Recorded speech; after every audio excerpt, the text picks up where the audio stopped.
Now it's when we're recording and then. Okay, we're good. We're good. Stand for the pledge. Pledge allegiance to the United States of America, to the republic for which it stands, one nation under God, indivisible, with liberty and justice for all.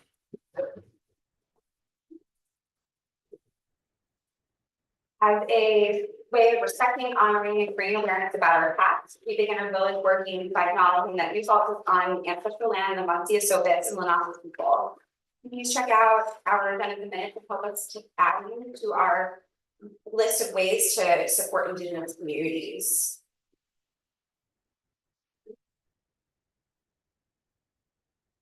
I move to adopt the consent agenda. Second. All in favor? Aye.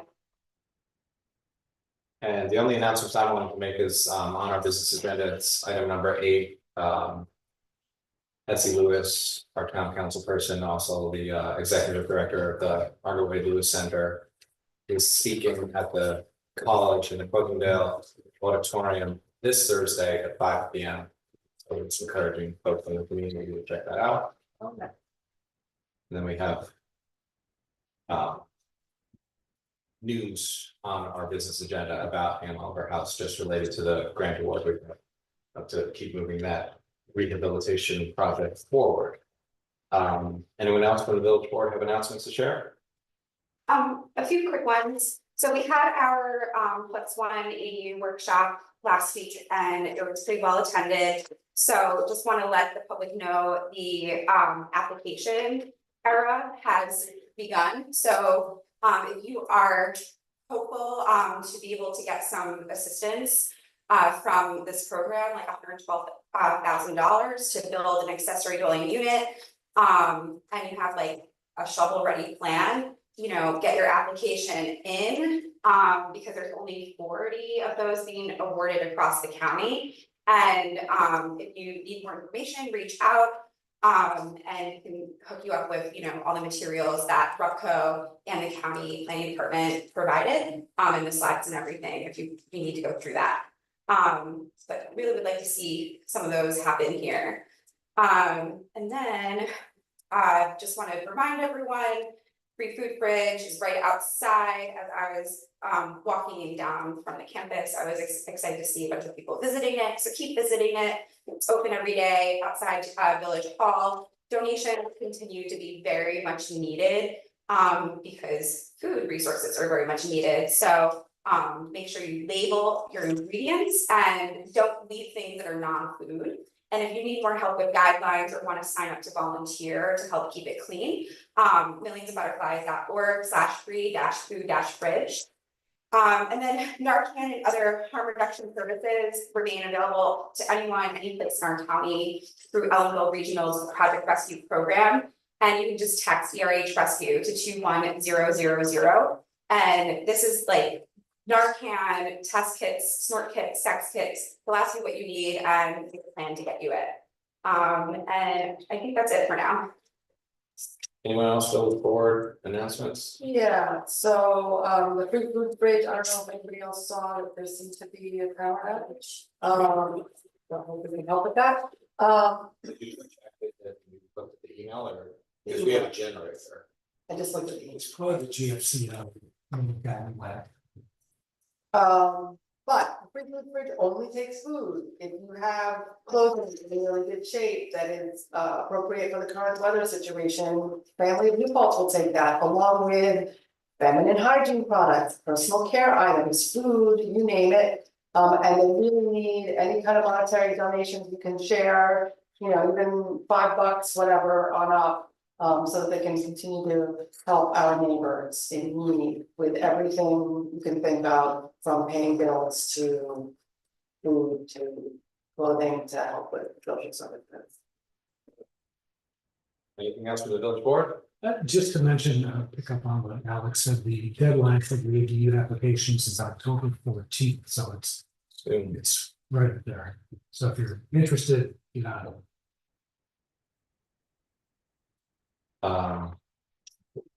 Do we have any one who is here interested in making a public comment Like anything. on any topic? We also have a public hearing related to proposed law regarding good clause.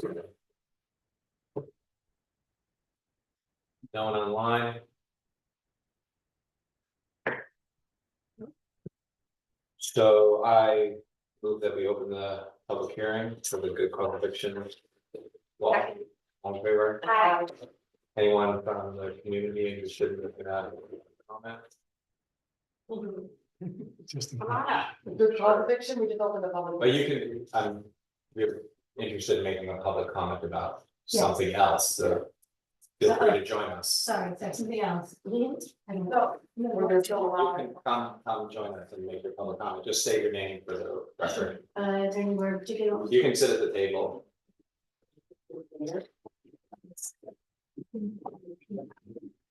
Hello, my name is Madeline Castellanos. I'm the resident of the village. I live on Taylor Street and, sorry, I just showed you. Oh my God. I also own a parcel in the town, which is a non-conforming lot. And in planning the construction, my hope was to be connect to village sewer. And in examining the law, I see that there's a restriction on connecting to village sewer if you're outside of the village, which makes sense, but the law also does allow for an exception. And in reviewing the exception and getting opinions of citizens and representatives and officials, it seems very confusing the way that the law is written. And we're all wondering if we could get clarification or interpretation about the wording of it, because it seems to be worded actually incorrectly. I had printed out a copy because I can't see anything on my phone. So I have a copy. It seems to, I'm really concerned with the sewer law. Tom Tyron yesterday, I met with town supervisor yesterday, and Tom Tyron to discuss this issue. We were all a little confounded by it. Don't need to be clear, by the way, but that's what I recall. And so he also noted that it also applies to water, which is the first one they gave me, and this is the sewer one. And so if I could just go over quickly the exception.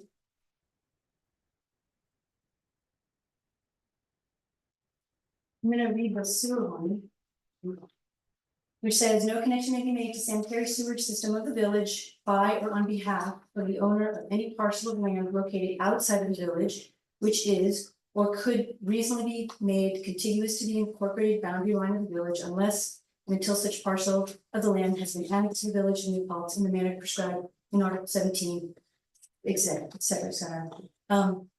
In Part B, it says such parcel of land defined above may connect to the village sewer supply and distribution system without annexing to the village only if, number one, it is an undue hardship to connect directly to the village sewer supply and distribution system. Such determination being made solely by the board.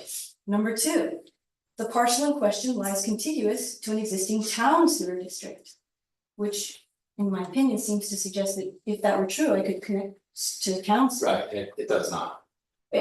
So my question is, if you are continuous to an existing town sewer district, why would that be an exception that you would consider?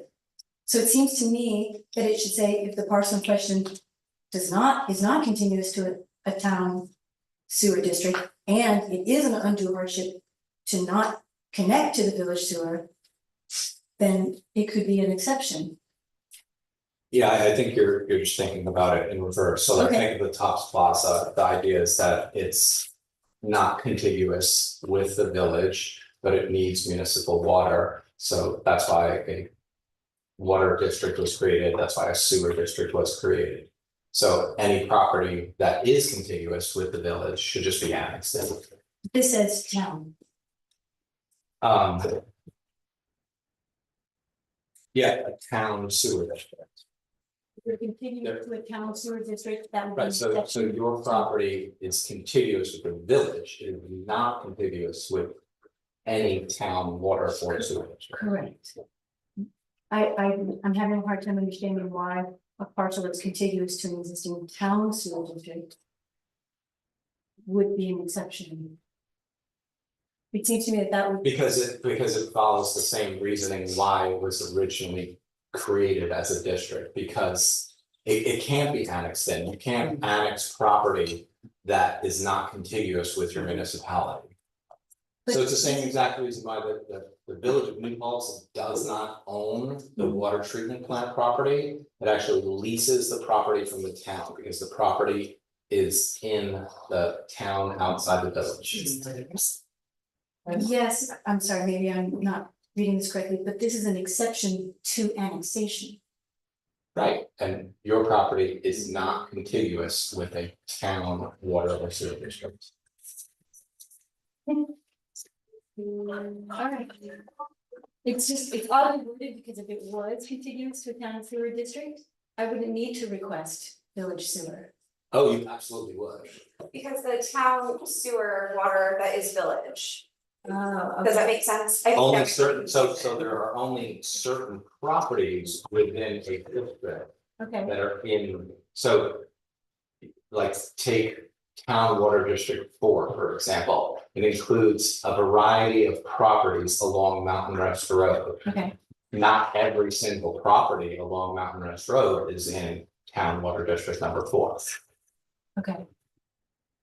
Okay, So like I grew up off of Mountain Rest Road, so when I was a kid, my parents were presented with the opportunity to connect to the municipal water system. They chose not to, they chose to maintain their private well. okay, So they cannot get municipal water unless that property was added to the water district. because Currently, you can look at the map and you can see the properties that are in the map, that are in the town water district 4. so if I understand what you're saying, because I'm thinking about sewer, right? Is that because it would have to go through town sewer and then village? That's There's only one conveyance. There's one conveyance system. There's one water plant, there's one sewer plant. It's owned and operated by the village. So the districts are just outside of village border, but they are connected to the single conveyance system. Okay. I sort of understand. And, okay, I just want to make sure, and point number 1, that. So a lot of this, like, you know, like code reading gymnastics that you're having to perform Yeah. right now, Yes, none of this would be an issue if this was a thing of municipality. agreed. But here I am. Right, and we have to follow the laws. Yes, yes, it's just when it's so. A little convoluted that a regular citizen can't really understand it, and nobody wants to take responsibility for interpreting it, and this is what it is. Oh, It's we making it 100% take responsibility for what how the code was written. No, that's why I'm here, because I Yeah. haven't up until this point, anyone wants me to say, oh yeah, that makes sense. Yeah, I think the issue is, like not that it's written wrong, it's just that people don't realize that the town sewer, town water districts are village. Water sewer, and that's like where it gets confusing, Right. and I'm sorry that isn't broken out. Thank you. Yeah, And point number 1, that it would be an undue hardship to connect directly to the village sewer supply. So you would have to claim like a financial hardship. Yes. To connect to the village sewer. Correct. So is that? You can decide whether that's the argument that you want to make. Sure, no, I have a financial hardship not connecting to the village sewer. Not connecting to the village sewer because that's the one that's closest to the property.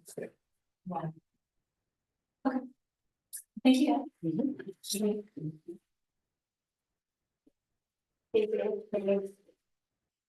Anyone else interested in making a public comment? So we have the public hearing open currently for the proposed law regarding good cause rental renewal.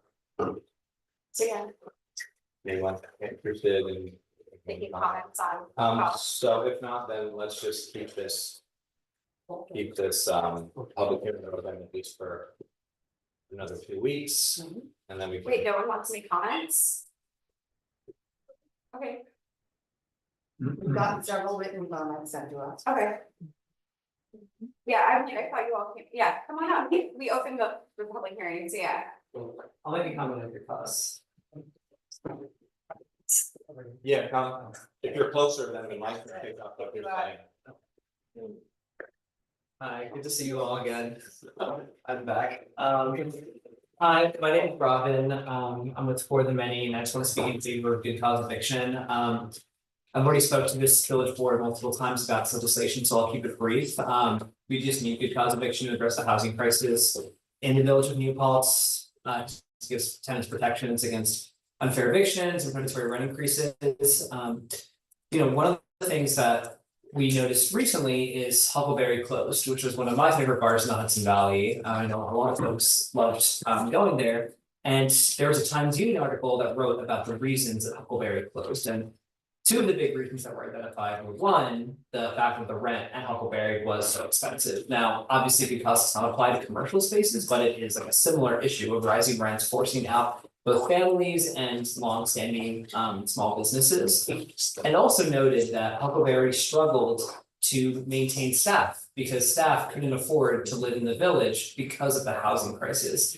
So you're seeing some of the secondary effects of the housing crisis. It's not only forcing people out of their homes, but it's also affecting kind of these cultural institutions that New Paltz has relied on. And it's really sad that a lot of folks' favorite restaurant or favorite bars are closing due to this crisis. I'd also just mention that, good cause eviction is important because it gives tenants an ability to ask for necessary repairs from their landlords without fear of reprisal. Good cause eviction can help both increase the quality and affordability of the housing stock. I would also just urge you again to set a portfolio size exemption of 1. That's something that has happened in every upstate law that has passed in order to close a so-called LLC loophole that landlords could exploit by forming multiple LLCs, and truly small landlords living in the building are already exempt from the legislation. And would also encourage you again to set the high rent exemption at 345% of fair market rent to ensure that only truly luxury housing is exempt from the law. The city of Newburgh recently passed good cause eviction. The city of Hudson is currently poised to opt in hopefully next month. The city of Rochester is also considering good cause eviction. This is really something that's spreading across upstate New York. But New Paltz could make history by being the first village to opt into the law. So I urge you to do so with all due haste, because tenants in New Paltz can't afford to wait any longer. Thank you so much. Thanks, Robin. So I'm personally very easily supportive of us moving forward with this version of good cause, especially since now that we have, the roadmap created by, our representatives in Albany. I think the greatest benefit will just be a set of guidelines now that tenants and landlords will be able to use.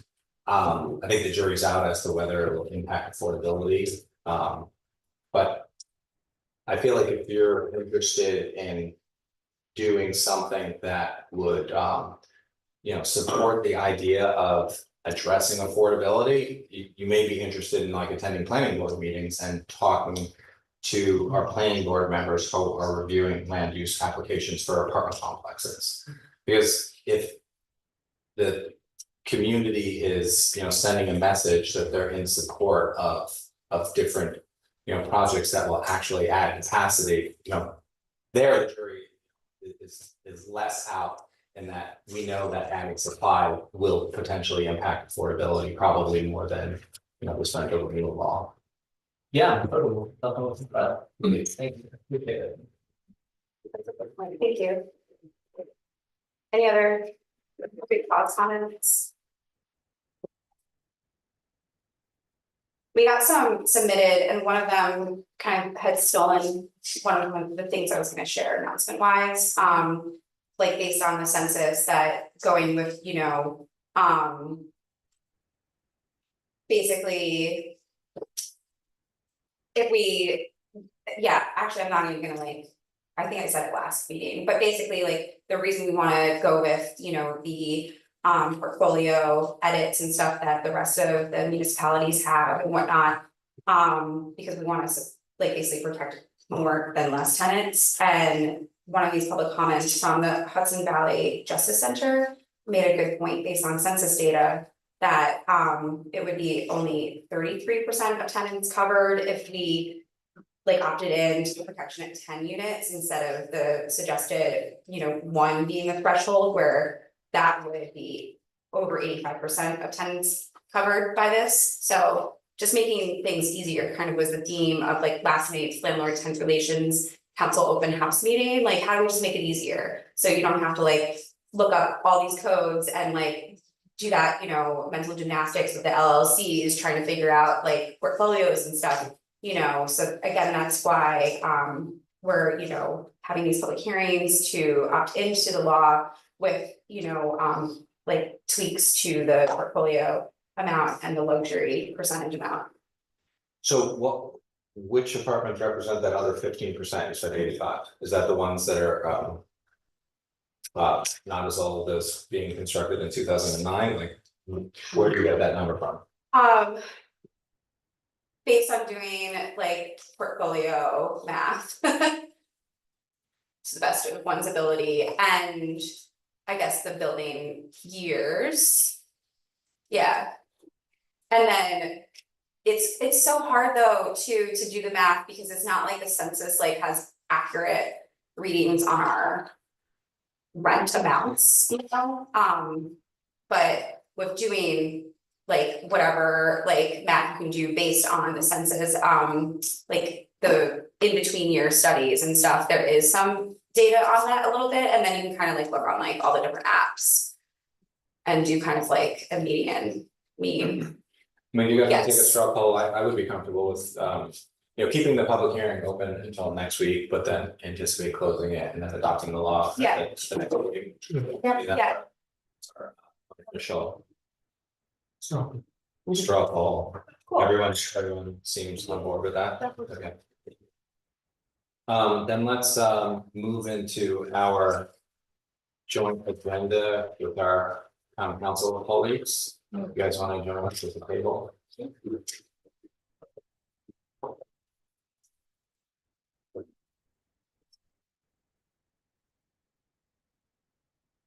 Oh,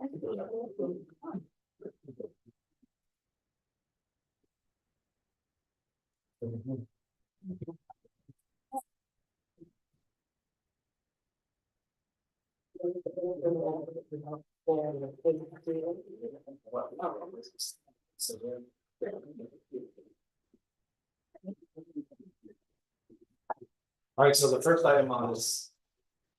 So. We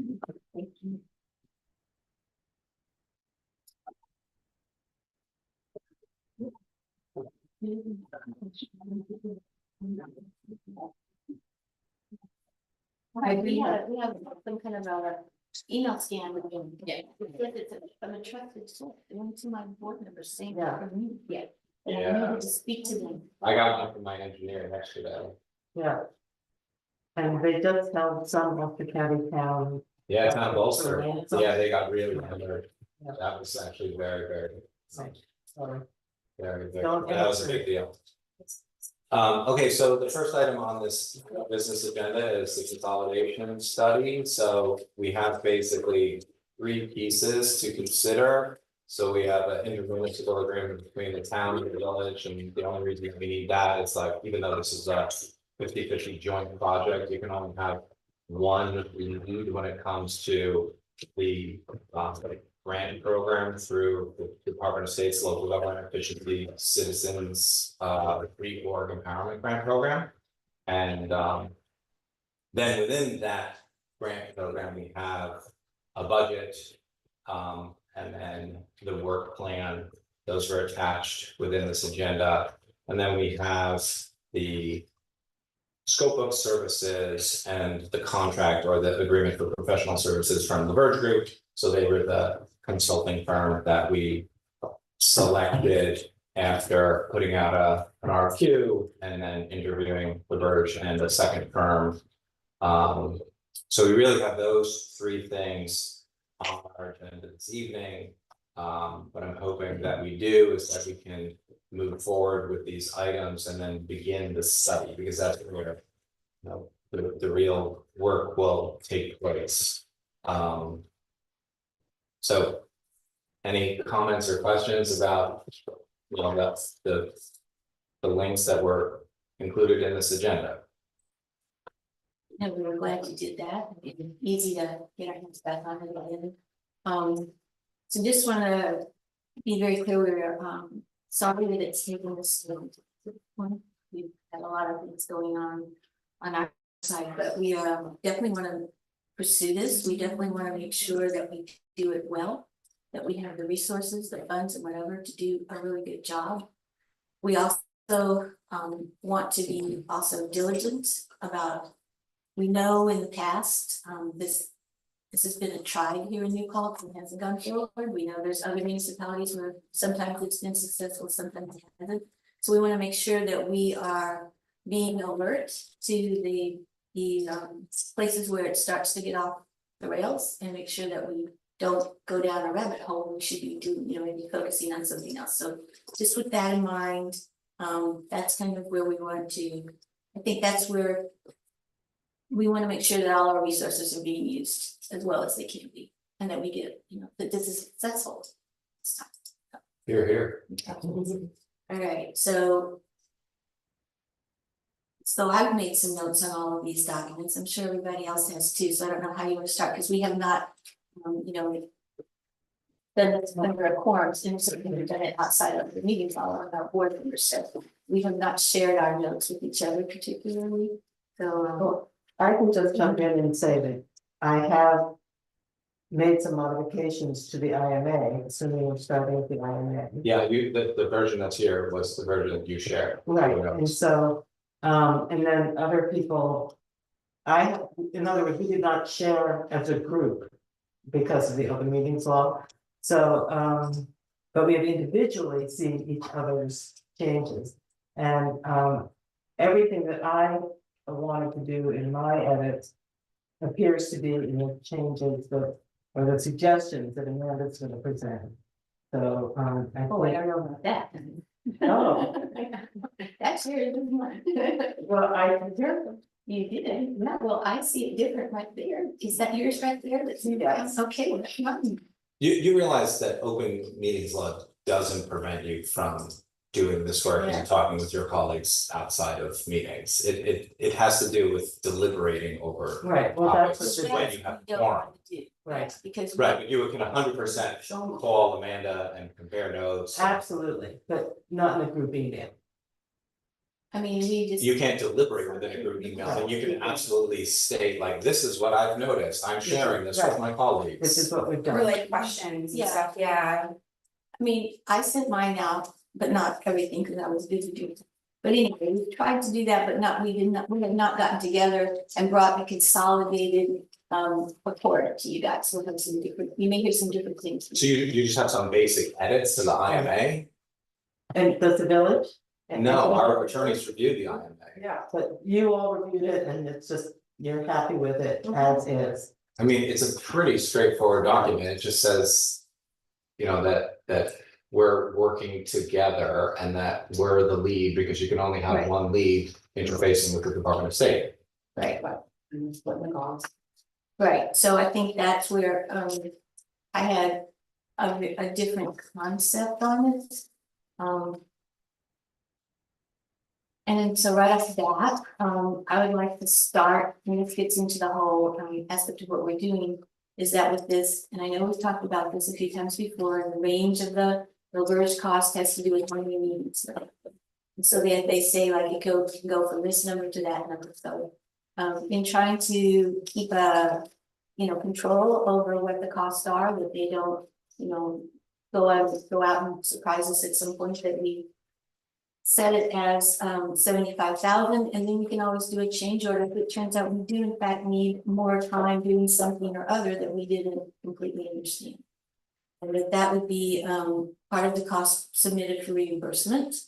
And that we could also use staff and kind services. We talked about some of that too as part of the cost. I mean, you can also amend the contract through BOS, depending on how much in kind. Or depending on how much the invoice is from the Burge or our attorneys. Like, we basically have up to $100,000.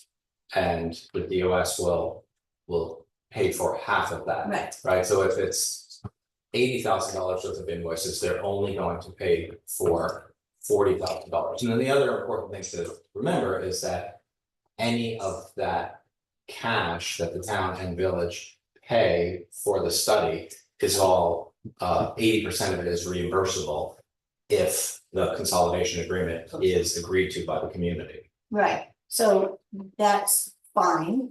The total cost can include both cash and services, which we know we're all going to expend, our staff's going to expend. So it's a way to get to the whole 100,000 with, as part of that contribution. Totally, and that could all be, as Carl said, like, we can list the consulting firm, our lawyers and staff, and then the granularity of what staff did what. Without a crystal ball, we don't know, so it makes more sense to, keep records and then amend that budget with Right. DOS in a few months, once we have a paper trail. Okay, so one of the things that I put in the IMA is that this town would every month, just as LaBerge every month is gonna submit invoices for their cost, that the town would submit our staff time so that we keep track of it to the village, because the village is the one that's going to be submitting things for reimbursement. Sounds great. Okay, and that. And the village should do the same, like, we should encourage our staff to keep a log of their hours. Right, right, and then then you'll be submitting the reimbursement quarterly. And so you'll be getting money back as it goes until you hit 50,000, I guess is how it happens, right? Right, and so at that point, whatever's over the 50,000, you tell us and we pay half of it. Right, so that's all I put in here was the way it happened, because this thing about, within 15 days and all that, first of all, that doesn't work, it's hard, You just needed it to be longer than 15, yeah, we do that in every single contract. Someone says X and then it's a multiple of X. Okay, so what I've said is the language that I did. So I think I might have said that to everybody in the beginning. Okay. Okay. Also the note about 45 days. Yeah, so I move as a village board that we agree to this IMA with Amanda and Kitty's heads. Second, Bill seconded. All in favor? Aye. Did you get through all of them? Just There's some one seeing yours, except where is the 10%? that's not in the That item, income is that. that's in the standard. Okay. agreement. Okay, So we can get the text changed around and. And we accepted all of your changes and all of them. I can't get online, it wants to connect me to the Elton Library. It's just VONP guest and it's open. So you don't have to put in one. It's not even showing up though. I'm on. It's available. Do you want to talk about the quick program information next? That'd be cool. Okay, so we have those two documents, we have the budget and the work plan. Cool. And that's what I was referring to earlier in the conversations that I've had with Carl Blocker, is that. Probably a sensible starting point is to say that our contractual services will include the LaBerge group. The village's attorney and the town's attorney, like, we know for certain that we are going to get billed from those three entities. Right. So we can at least put those in as a start, and then we will keep logs of our in-kind staff time, and if there is leftover budget, like, for instance, if the LaBerge invoices and the attorney invoices equal $90,000, you still have $10,000, but then you only get half of that. So let's say that we had $10,000 worth of in-kind, then we could submit that amend this budget Mhm. and then get reimbursed for 5,000 because there's still room within the credit program. Right.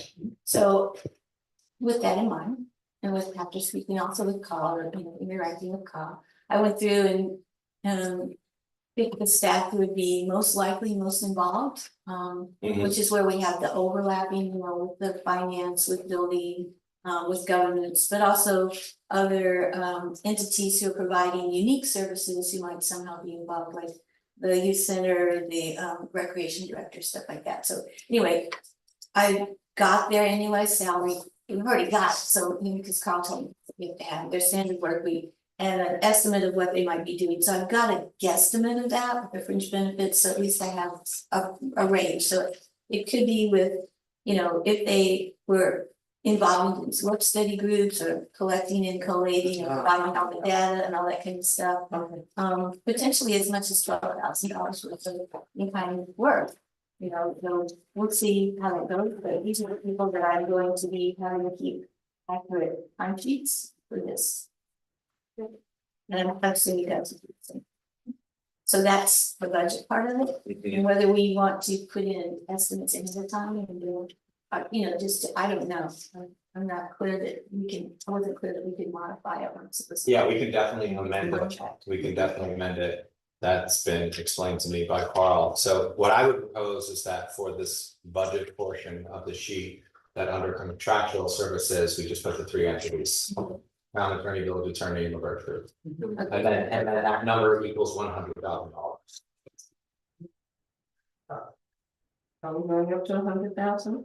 Well, that's how you get the 50% back. I just think. It's a placeholder, so you get the maximum grant award. I think we just need to also be clear that we could put in, you know, as much as, well, our 12,000 a year, whatever, in the account as well. So we may exceed the 100,000 or the other costs may be less. I don't think we should try to. If we have invoices totaling $100,000 from those 3 entities, it doesn't matter what we did in kind, none of it will be reimbursable. So, but we know we are expending that staff time. We all know we're Right. doing it. But my point is, right, there's bandwidth. Mhm. If the invoices from those 3, because we know that we're gonna get those from those 3. So. If the invoices come in at $90K in aggregate, you got $10,000 to work with.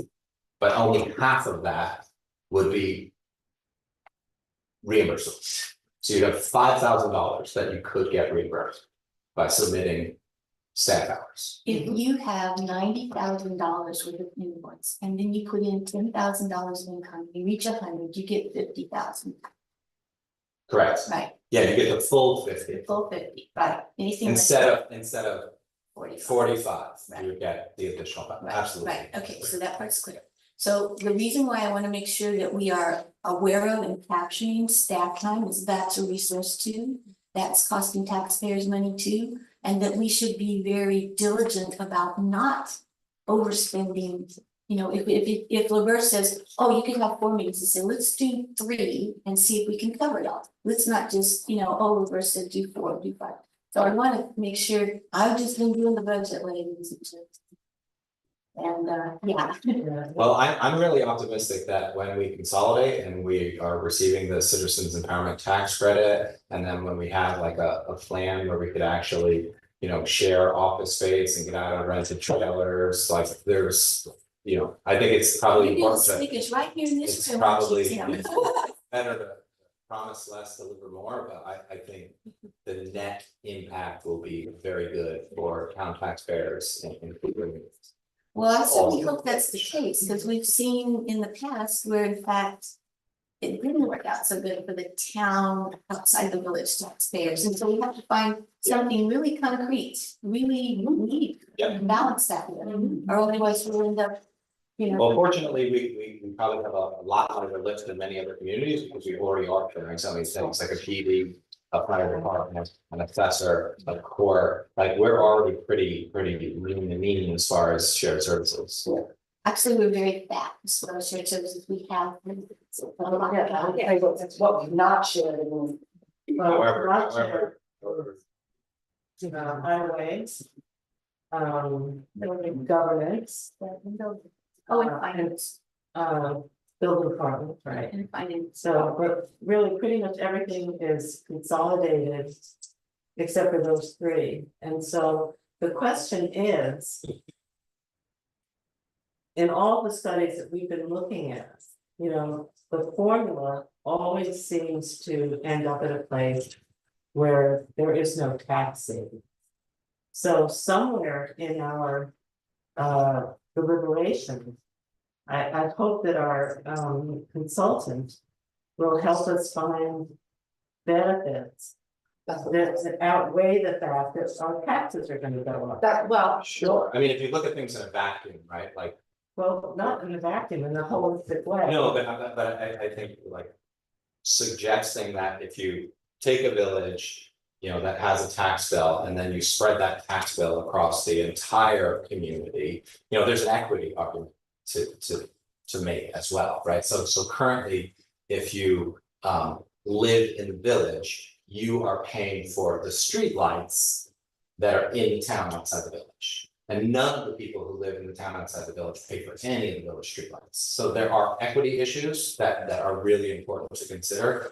But the other like tailwind to this entire project, and it's why the Citizens Empowerment Tax Credit is part of this, is that softens that whole concern if you're taking the village tax bill and spreading it town-wide. And the other thing too, I use that phrase like if you were in a vacuum, it would be very different, because we are not, right? Like, so the town has really struggled with raising taxes, right? In the last 8 years, the town has increased the A funds, you know, tax bill 65%. That's a very unusual number compared to like any other town in our region. So there's definitely opportunities to take a much harder look at. Well, I can tell you, I've been doing that for the last week and a half, for 12 hours a day. I trust you. And we have certain expenses that we have no control. Because of contracts, union contracts. but every town has that. And other towns have not had to raise taxes. We don't need to do this. Yeah, that's what the study is That's what for. the study's for. But I think that's the opportunity, is like, we don't, you know, it's like, yes, rule of thumb, if you just took, you know. Plain vanilla town, plain vanilla village, you take the tax bill, spread it all across, like, yes, town outside the village taxes go up, but here we have. So many nuances to consider, and that's the entire reason that we're going to hire a consultant to dig through those nuances. Well, that $1 million, you know, gift, is certainly a great carrot. But has any community in the state of New York actually received it? Yeah, I think like 4 of them. Have received the million, so they have consolidated. Some have received less because their tax levy wasn't So large there enough. are examples of town, village. That are consolidated. receiving the citizens, citizen tax credit, yes. What about the village dissolution? Well, is it through dissolution or is it through consolidation? There's like a variety of ways that municipalities can consolidate, but your question was, are municipalities in New York State receiving the CETC? The answer is yes, I believe there's 3 or 4 of them. Through dissolution or? Again, there's like 20 It's different okay. paths, there's It's 20 really- different paths, I know the path that we should take, and that's the whole reason that we're gonna study. Which paths might make the most sense, I mean, I have researched this, I have looked into like what I think makes sense for New Paltz. But I'm also not $100,000 consultant. Right, that's the whole point of doing this work. We can't answer those questions, that's. But they what- have been answered in other communities. But they're not the same community as ours. They are different. But it's the They same, live out of different. you know, that's a good point, Stella, because it's the same process. And from what I have seen, it's exactly the same process. You go for the CRAG grant, we use the same consultant. And we end up with an outcome where both the town and the village voted down. So what is gonna be different? What can we do We don't know. differently? You don't have to look very hard, right? Like you can look at the town of Warsaw and the village development, right? The prospect of those two entities consolidating is much more complicated because the town of Warsaw doesn't have a police department. The village of Ellenville has a police department. Here, we're already sharing our police department. Well, there's too many major differences in these. So are those, work. are those going through this process right now? The, Lawarsing and Ellisville, right? That's going through the. it's regularly discussed. So it's regularly discussed. One thing that might be just interesting for you to look at is, you know, the annual data for the different like state local government efficiency awards, because besides this one that we're going for, there's a lot of municipalities that have been going through like water and sewer consolidation processes, totally different processes, you know, so like there no two situations are like at all, but you know, you can definitely see a lot of these examples where, you know, the carrot is every single year being delivered to municipalities for different consolidation police services, I think up in Catskill, I think, between town and village, like stuff like that, so. So, okay, I would really love to see the studies where a town village consolidation has resulted in receiving that carrot. But I haven't been able to find any, there have been consolidations of discrete elements of, you know, water and sewer and stuff. So, This is a brand new particular line of funding for this type of consolidation though, is the thing. well, you know, 12 years ago when I went through this then, right? So it's not that new. Yeah, that's true, but I mean, when you think of it in terms of like, you know, 4-year terms that people are serving, it's like only 3 terms worth of people, governments and it's like it became available. But yeah, it is like consistent, like something like huge line of funding in the state budget every year. But again, that's why we're hiring consultants to figure all this out, like we can't know the answers of everything yet, because we don't know what the effects are to our particulars. But we have to have the discussion about what our goal is, right? And to that end, well, I don't know, which one of these documents do we want to start? Well, currently, we're talking about The the budget, 1B. did we pass the budget thing down? Well, did they have to vote on the IMA also? Because we did. Yeah, but we needed the new version, I mean, you voted on. No, we So the just voted on the IMA with your amendments. So you can do exactly the same. We accepted all of their amendments. Okay. Alright. Someone, are you guys gonna make that Yeah. motion? May I please have a motion to approve the amended IMA with the revisions that were presented by both Kitty Brown and myself in the house. Do I have a second? Second. Any discussion? All in favor? Aye. Okay, so getting back to the Craig program budget and work plan. I think it's pretty straightforward because, you know, for now, we use the 3 entities, the verge and 2 attorneys under contractual services. Put that number at 100K, everything else is just required for the program in terms of the percentage of MWBE and the 50% match, and then depending on where the invoices land, then we can submit an amendment. We can still agree to pay half of whatever the differential is, but we expect them not to stay at 75,000. That's from the first, not maybe. That's different, so that's a topic that you wanna bring up within the C portion of this discussion, I'm talking about 1B. 1B, you have to set the number at 100K. So that's for your in-kind potentially, that's for your lawyers, that's for your consultant. Right.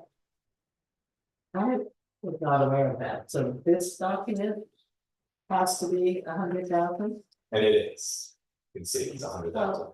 Okay, this is the one I did think of, this is the one that they did, which is 100,000 for operating expenses. Contractual services would be 100,000. 50 would come from the grant, 50 would be the match.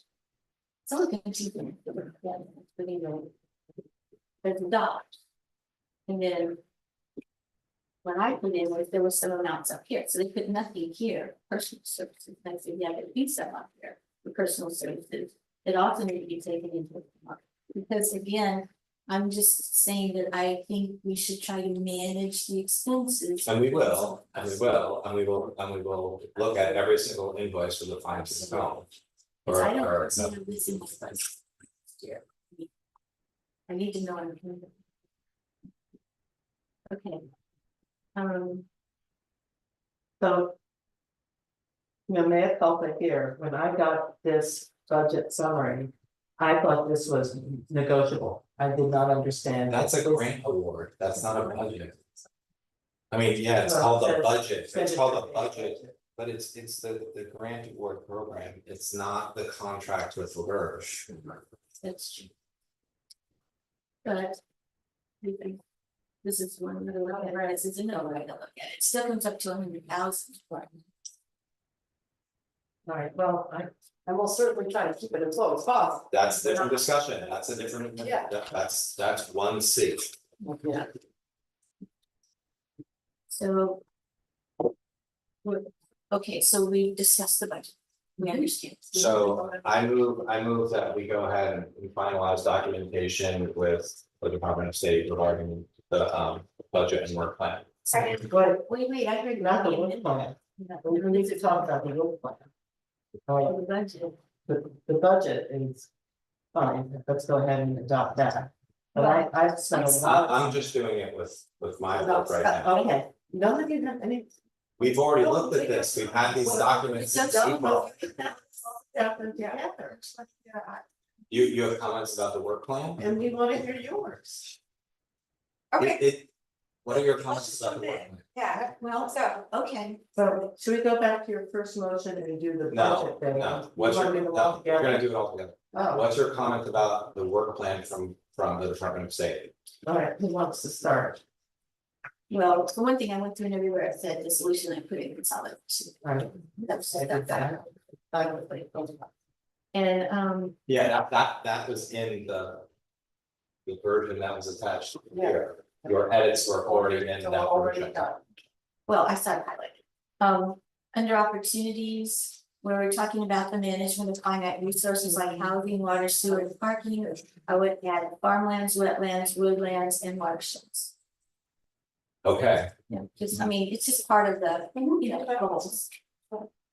And then, so then what I tried to do with this, and so this is what the scope of services and the work plans kind of marry them and match them up so that I understand. So mostly what I did was say that objective one is about the study, so you're hiring a consultant, and then you're doing study, project initiation, coordination, and outreach. So I tried to then match that into the scope of services to show which part of the grid it matched to, that's all.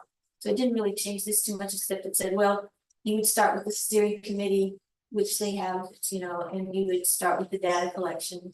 And that would be then conduct stakeholder reviews meetings, just trying to match that. On the next one, prepare and complete a joint consolidation study that takes out several of their in the scope of services to say, update the previous study, then meet with the village stakeholders, which is work groups, outline current conditions, and then conduct the analyses and present potential post-consolidation conditions, governance, service delivery, staffing efforts, liabilities, and fiscal impact, of course, benefits. And that would be the updated study and the final joint consolidation study. So we have study, we have consolidation study, and we have consolidation plan. So right, so the consolidation plan is what is then put before the voters and then they get to decide yea or nay. So at this, disseminate the joint consolidation study. So it would obviously go to the steering committee first for review, that whatever, then go to, I suppose, the two boards. Yeah, we have to adopt it. And that's, we can adopt the study, but is that a point where we say, what have we learned? Is this a place to say, this is going Of to course. succeed, or is this, do we stop now, do we? Yeah. Yeah, okay, so that's where I've just put in decision. Okay, so. I think it's all like this. No. I have no major response. And then after that, the parts that come out of that are now working on the plan. So then I match that to what's in the first part about the plan. So I just tried to make them, look consistent, and you can follow from one to the other, because ultimately what you have to turn in when you turn in your invoices and stuff is that, how you're working against your performance measures, so. So what's in the scope of work, meet those requirements, so that's. So we're good with the work plan that is linked within this agenda. And it has the word consolidation that you had already edited. So I was suggesting some additions to it to help. Oh, like the font land. Yeah. Well, Okay, not only that, but then when you're doing the things like structure, putting some additional All tasks the and things you- performance measures, yeah. okay, so you wanna add those? Yeah. Right, I'm comfortable with your friendly amendments to the draft work. Same. Second, third. Okay, well, All in favor? Second unit, Yeah, Yeah, so I originally had a motion for the village to move forward with the agreement with the Department of State regarding the work plan and budget with the supervisor's friendly amendments. and then they second. You seconded it, all in favor? That's what, But I have something. Judy Kelly. Ready? No, I'm sorry. Okay, yeah, so let we can hit bosses, well, let's say what your amendments are. I have a comment concern. On the work plan, paragraph number 4. Opportunities to maintain a central location for government operations.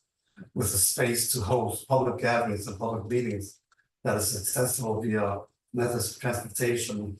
Or the intersection of the core business district, including campus and residential zone.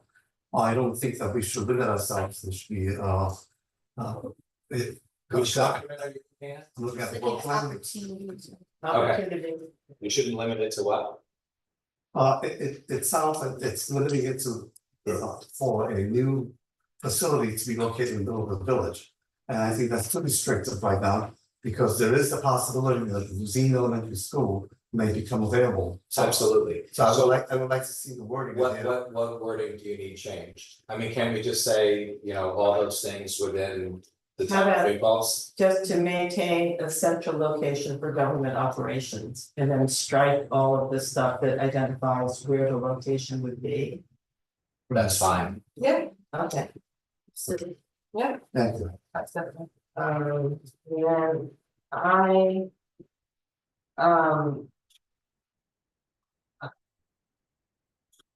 Oh, I had actually added watersheds, wetlands, farmland, so it's put in a different orders than you, okay. all right, so Um, this is not.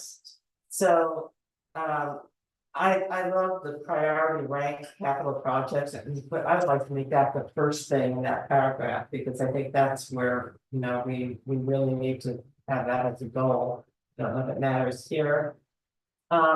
I'm not sure about the last two sentences, and I think maybe we should strike them. I think they are very, aspirational, but I think maybe more than this particular, grant. What did they say? which To- one? To more effectively leverage our role as a SUNY host community, which supports the region's only public residential university. To better support our nationally ranked K-12 school district. Those are things I wrote. That's the things you wrote. Yeah, I wrote all that. So Okay. They use ChatGPT to make this work plan.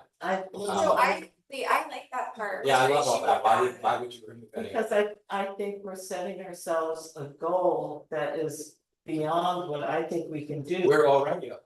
Yeah, we need to be addressing But I don't know that. what you mean by leverage. What do you mean to leverage? I don't know. I guess I don't know what that. So we are the region's only public residential university host community. We're not even a college host community, we're a university host community. We have unique things that no other municipality deals with, like no other village within a town deals with the same stuff we do. Yeah, our city So- should be super mindful of the fact that we have a university. Like we have to put something about being a host community in there. We have, like this even came up, I was like at a talk on campus and I started rambling about, how important student impact aid has been, for our community, like that bit of funding, it's just wild how hosting this many young people studying, has just different emergency requirements and like walkability requirements, we have to have bars and other places open until the latest possible moment, all these different things. No other municipality that ever undergoes this has that, so we have to have a sentence in there that addresses something to do with SUNY and leveraging it. Yeah, we should definitely that should be leveraged, in the same way that we do in our DRI applications and every other grant application we use, really shining a light on this thing that makes us so much more unique than any other place. We're not like any of the other places people can go climbing and hiking, even with like trails and stuff, because we are a university host community. We're very different. I think we should also leverage our proximity to wetlands and open space. Are also to major preserves and Yeah. state parks. 100%. I mean, I'm including that under open space. Outdoor recreation Yeah. stuff. Let's leverage away. Yeah, So- leverage it all. Okay, so let's keep that in, it's more effectively, I think leverage sounds a little Wall Streety for me, but that. But to effectively incorporate our status as I put the source on my phone. but I mean, all those other things, as a nationally recognized historic district with world class mountain ranges, International known. Can you expand on what you mean by leverage then, that might help, like, is there any way you can see that in action? I'm using the internet to define leverage.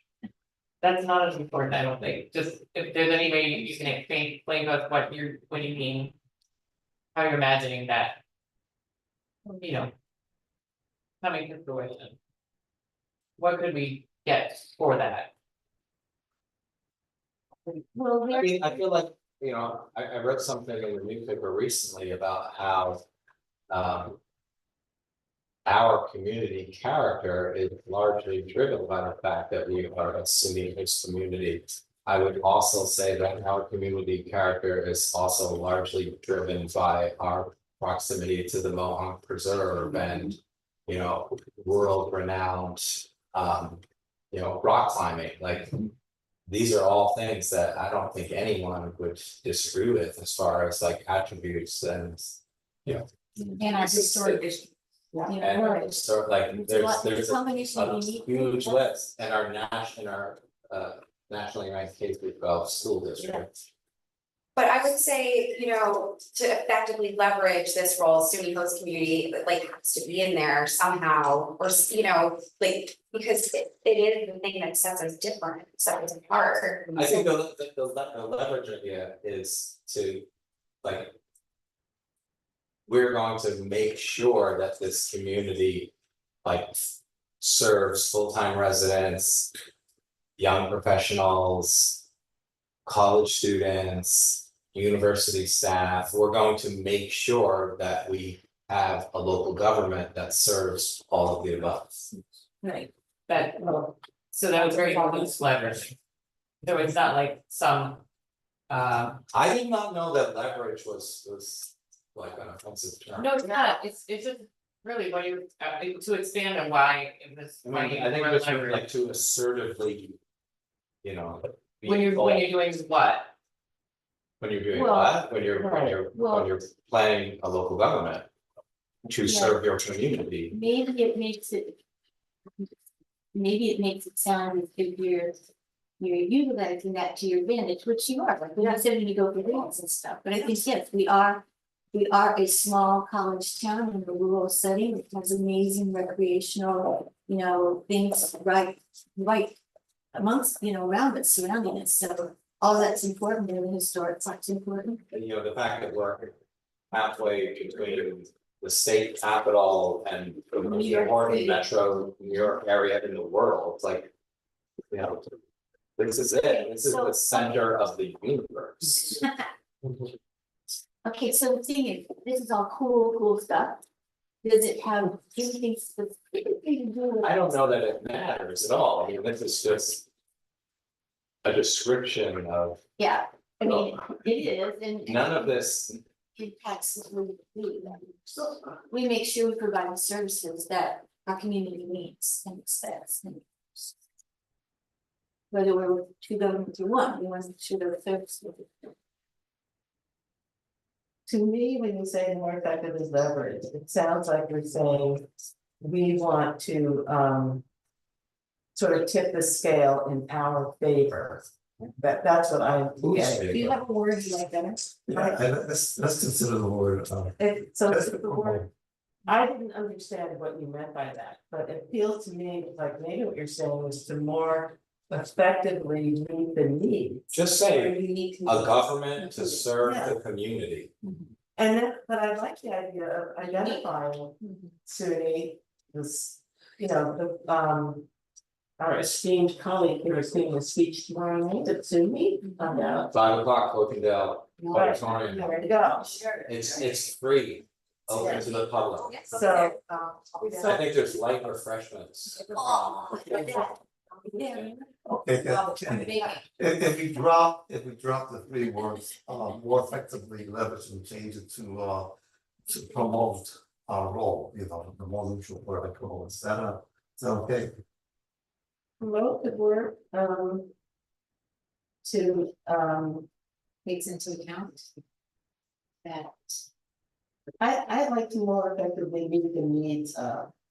This is just a document that the Department of State receives. No Yeah, one is nobody ever will going see to read that. this ever again. And then behind the word leverage though, now that like you're having stuck on it, I'm like that Or word. what do you think it means? Maybe I just don't understand what it means. To like bring the fact that we're a SUNY host community into the conversation, you know, at every step of the way, and to, you know, use it to our advantage. I mean, here's synonyms: influence, power, sway, ascendancy, Influence. pressure, Pressure. understanding. Right, sure, there's a continuum, like some are more aggressive than not. Yeah. Well, so we've got some other really things. Pull, So we're talking about improving, consolidate and do other things, so like, you know, we can probably find a way to say this, but like I said.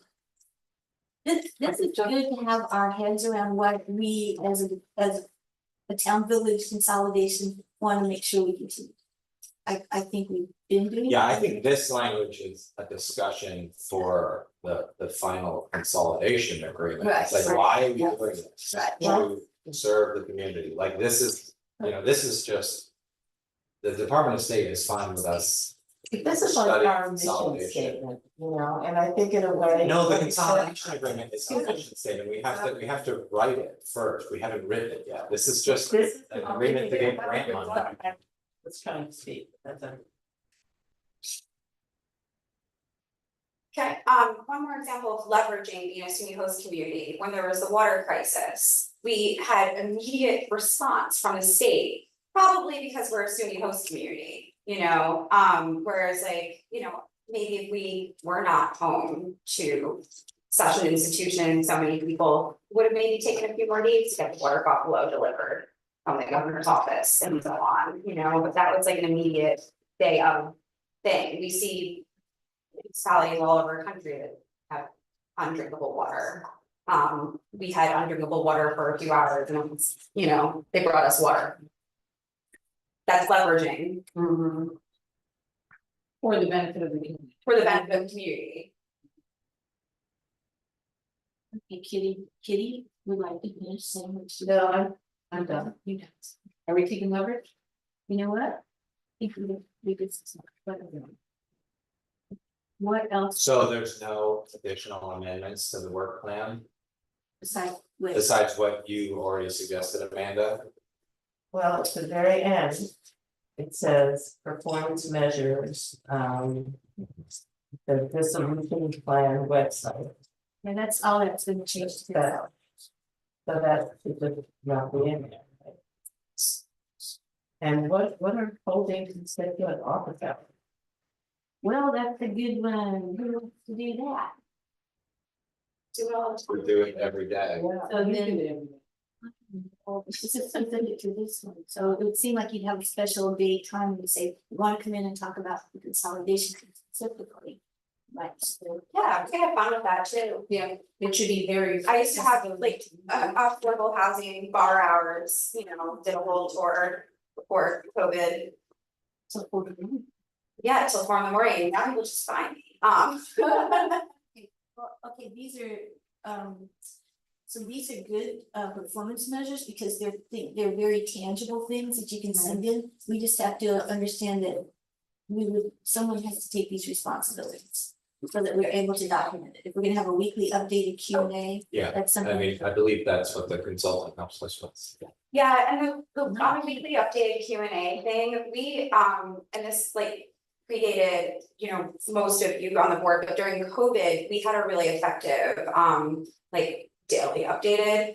Running doc, and that's usually kind of like what is done on that, so that's something I think those of us who were around, like during that time, like Julie, like, we all were updating this thing every day with. It's the same thing during answers. water crisis. Yeah.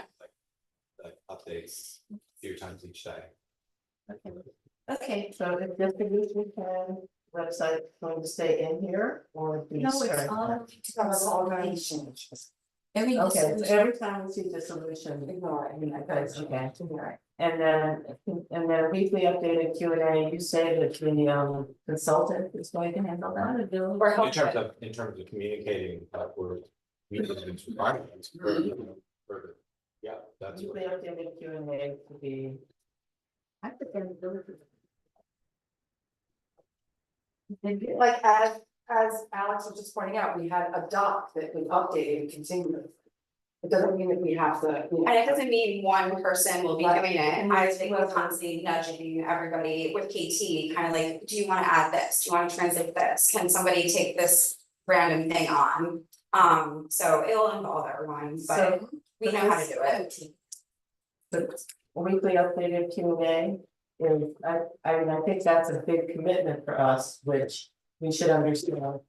So is that gonna be decided responsibility or, No, it's absolutely not the steering committee's responsibility. okay, So we're saying it's like we'll have a doc. Like a landing page. Yeah, should fill The up. only make this works is if we're like hyper communicative Yeah, with the community, could where we're we like more? sharing Right. lots of So- information, Yes. lots of deliberations. And who is going to do that? So the way I imagined with this updated thing, just to be like any of our emergency response docs and, you know, having like somebody on each of our boards. Like committed to kind of being the wranglers, and I absolutely will commit to being a wrangler of Repo, but I imagine it being just like the one I did for COVID, where I was like pulling, you know, governor's announcements in there and stuff. In this case, like Tim writes like letters to the editor every week, we'll just stick those in there, In the you know, we'll stick. consolidation Q and A?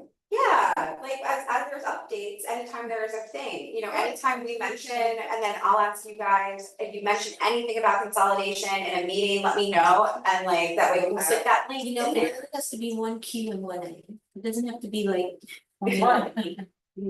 Just like updating the public every week is kind of like what that is, and you know, definitely like having a landing page for this stuff, it's like.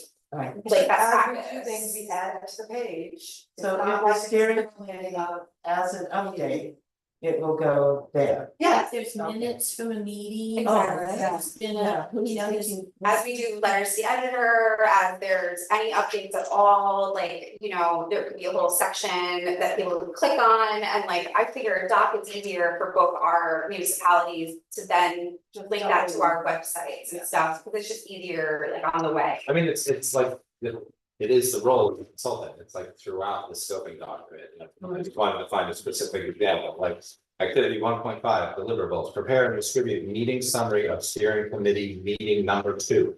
And just as each thing happens, you add it to the doc. That's not a Q and A, that's just up to you. Right, but the whole, this only works if we're sharing this with the public. Yes, but I don't know, there, we talk about sharing things in several different places. And it just feels to me that we're getting. We're diluting or we're spreading out in too many places. This is the only place I remember seeing that I'm getting, you know, that all the documents. I don't remember seeing a weekly updated Q and A in another place. From my experience doing this work, you have to share far and wide, every possible venue, social media, letters to the paper, you know, public meetings, you know, meeting people in the grocery store, having like coffees, like everything and anything, and then you're still gonna have people say, well, you didn't tell me that, like, you have to do That's as exactly much. what I'm saying, that's exactly. what But I'm you just saying. said we're spreading ourselves too thin. I think we're gonna have all these different places.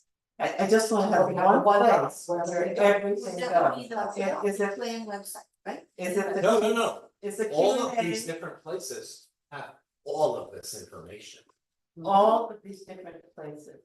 Right, social media will have all of this information. Regular letters to the newspaper explaining what is being discussed. This is what we do now. I mean, you've seen how For the state verbose part. I am, like, on, you know, numerous topics. This is what we do, we're like hyper communicative with details and.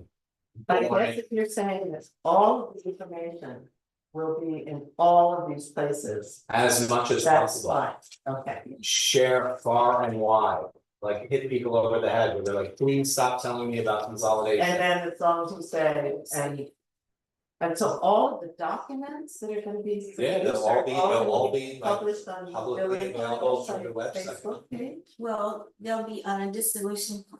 On the Consolidation consolidation plan, plan. like that'll be on both, you know, both sides. It won't work otherwise. Okay, I guess I would have liked to see all of that in the consolidation plan website section, everything that's going there, and then it gets spread everywhere, that works. I think the reason it was separated out, and I could see your like kind of, you know, but.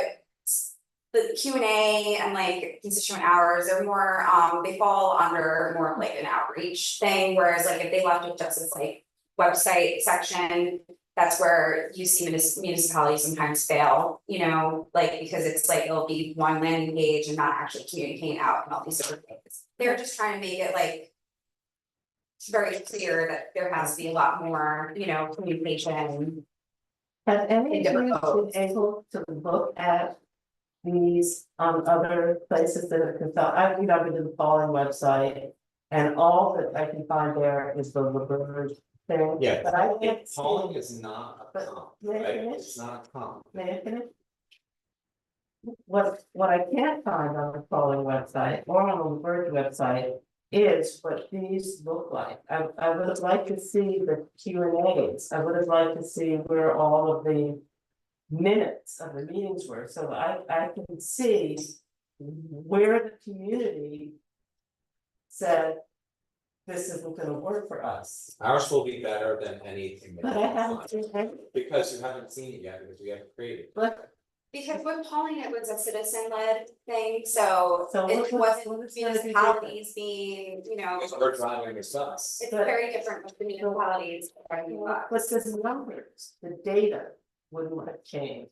People might have had more time to explain it, you know, if they had a deadline. But those numbers in that study that said your taxes are going up, wouldn't have been any different if it had been a government initiated process. So what I wish I could see is all the stuff that we're talking about posting on our website. I wish I could have seen what it looked like on the polling website, so I could see what the questions were and what the minutes were. That made both the supervisor and the village say, vote against it. What, you know, what was the conversation? That's like there? exactly the point, right? If the elected officials did not want to consolidate, do you think that they were actively like being communicative? Yeah. Well, so if they didn't, I mean, but this is the same structure. Right, but this is different, this is board-led initiative, so with boards who are collecting information and boards who want to share the information with the community. So this work plan would have been different because it was citizen initiated. Yeah. It's a different work. In plan. polling, they Yeah. actually had like fake Facebook accounts, right? They had disinformation campaigns. So they're the opposite Okay, of what we're trying to do. I think the Poly one is a problem because of that it was citizen initiative. There were some other studies, there were some other examples, and maybe they were for dissolution, but they should have had similar, I mean, there were other places that were doing this, right? right, we We had have a list of maybe San 3 different ones, Novia, this one, so maybe there, and maybe they were done, maybe they were done by the person, or done by the other guy, so maybe they're, but this is DOS's plan, this is not. You know, so this would be universal. Yeah, I would think that they probably do it would work for everybody, because. What they want to see, you know, as tasks and performance measures should be consistent. Yeah.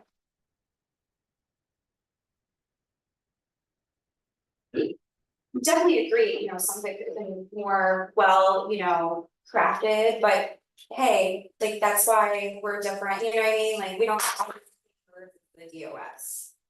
And whatnot, but the formula, that said, it's like, hey, seems good to me.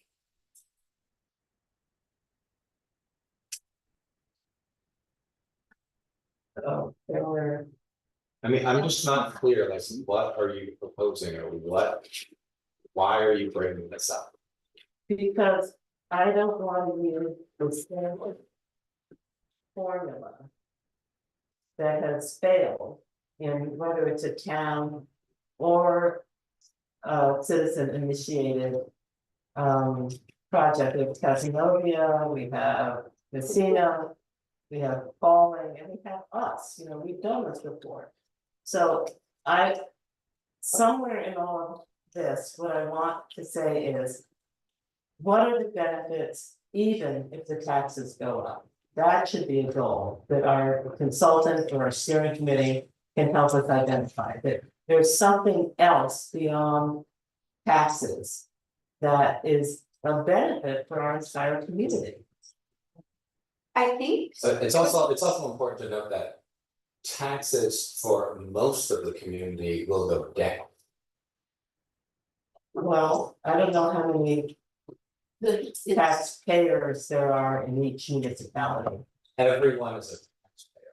Well, I know tenants are taxpayers, but the assessed value of the village, I think, is different than the assessed value of the town. So, I think when that gets parsed out, you know, it's just the case in every one of these studies that residents of the town see their taxes go up. If that's the case, is there some other benefit, like the fact that we don't have to go to 8 meetings every Right. month? You know, are there other things that make life better for our constituents?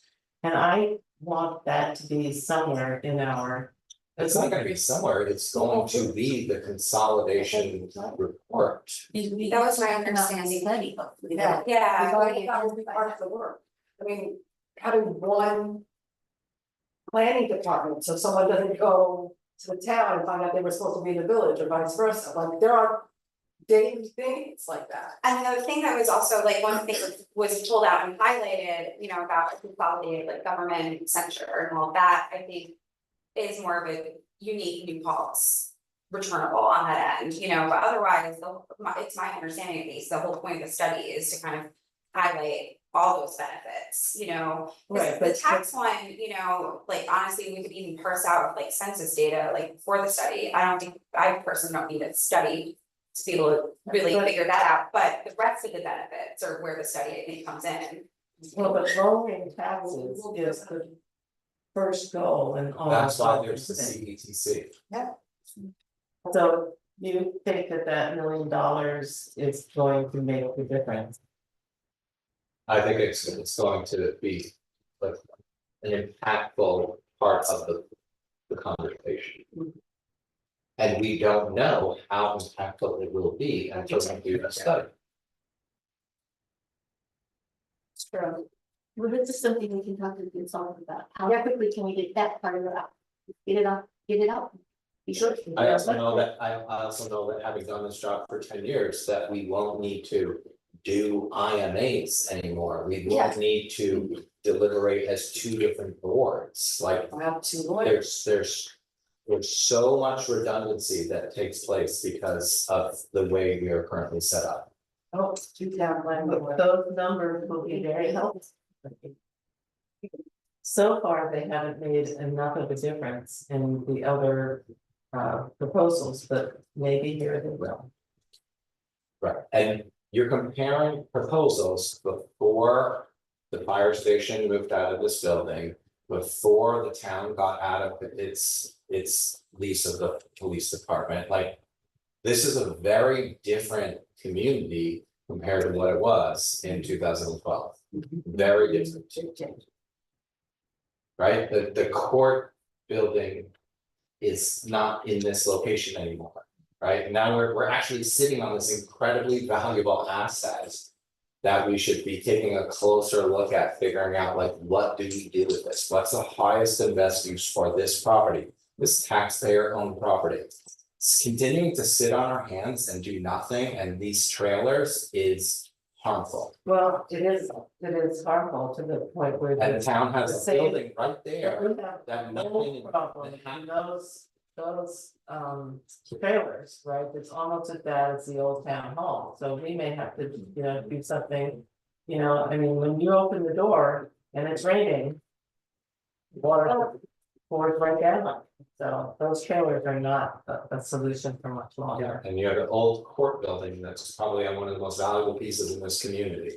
Like, what are we doing? Sitting on our hands is irresponsible. Well, why have We you are been being thinking about it irresponsible. all this time? I mean, right? I mean, Because we're trying to move this forward, right? Oh, I guess the question was, yeah, why are we still? You can't plan for this thing unless, you have like a shared vision. That's the opportunity here is to have like a comprehensive plan, community wide. Forgive me, Tim, I wanna just see if you can elaborate on why you say the taxes will go down, because when we look at these other studies, it shows CBTC. tax, just let me finish. So it shows that there's they votes don't pass because the taxes for the town outside the village go up. And so you're saying this $1 million is more than enough to make, No, I'm not saying it's more than enough. I said it's an impactful like amount that will, so that. that we will not know the answer to your question until we do the So study. you're saying that you were definitively saying taxes will go down. Oh, I personally believe that, but I'm not going to share a Okay. number with you right now I know. until we do the study. I know, so, but I was wondering what you were basing that on. I can give you lots of anecdotal examples, like why did it take us a year and numerous back and forth between the town and village board to cite groundwater wells in Moriel's Pool Park? Yeah, I was thinking of the same How example. many countless emails, deliberations, attorney reviews, none of that was necessary. And you won't need to do stuff like that when you have one governmental body responsible for that parkland. No IMAs, no conversations on two boards, no. It's like, the idea of. How does that monetize? The idea, how that monetize? Fewer of these things. Oh, from- yeah. Fewer of these things from our attorney. Right? Fewer bills. Like, the idea of managing Water District 5 on Plains Road between the town and the village is an absolute nightmare. If we continue to go down the path that we are on, where we have a village water department and town staff who. Deal with water, like, you need a thoughtful, planned out approach for how we manage our maintenance responsibilities. How, the water plant works, like, it's a complicated system. Like, the idea that we're gonna figure this out with just some sort of like SOP that, Amanda's read, because she, spends way too much time looking at the ridiculous documents that some engineer is making an incredible amount of money to write, and it will never be used. It will never be used correctly. We need to stop doing stuff like this. So, yeah, but that one's got to do with the EP and everything, but we will still have. I know, but if you have, of course, we will still have water districts. That's the whole opportunity here, is that when you have a town, then the village will just become, water district number 9, like, that's effectively how this will work. And then the village sewer district will be sewer district number 13. Like, that's all it'll be, it'll just be its own separate thing, and then all the people with wells and septics, they just continue to go on their own independent way. So can you help me understand? Part of the problem with sewer districts, I think, is that. Sewer district 6, the one in Ohio, water district 5, yes. Was it the town resident didn't want it there? No, just a few. Well, okay, Half of them absolutely wanted it, and the other half did not want it. and we have lawsuits and Yes. all that stuff, so what would be different if a new water district is created just in the village? Is there still? I mean, does it just happen, or does it go through the same process where the people are asked if they want to join? No, what do you need, a new water district in the village? If the village needed a new water district somewhere else. You mean like a handful of properties, I don't know. needed I don't municipal know. water? I mean, if Plains Road had been in the village, not in the town. It would just be part of the And village the as well. village just would have said, you are now the water district. No, but it's not a district, so there's currently water and sewer available within the village. So Required. if Plains Road was in the village and those properties then ended up with water, it would just be. That service then would just be extended within the village. Okay, Wasn't it that they didn't want the trees to be, the road and the tree roots damaged? And that was the main reason, because No, I think the main reason was that they liked the idea of having their own water and they didn't want. They didn't want to make. Water, they Care didn't about want water going through a $5 million filtration system and disinfected with chlorine. And it's different because it's something that had to happen because of the DEP, it's not something that the town and village thought was Right. gonna be a benefit and so. The shutdown. And we're happy, yeah, so just want to. no, that's a whole different thing. Yeah. But half of the people on the Plains Road have really bad quality private well water. There are people who regularly ask me, when is that water gonna get turned on, because they really do not like their private wells. And they really look forward to having better quality water. Plus you only can qualify for the +1 ADU grant, you're on Union Water.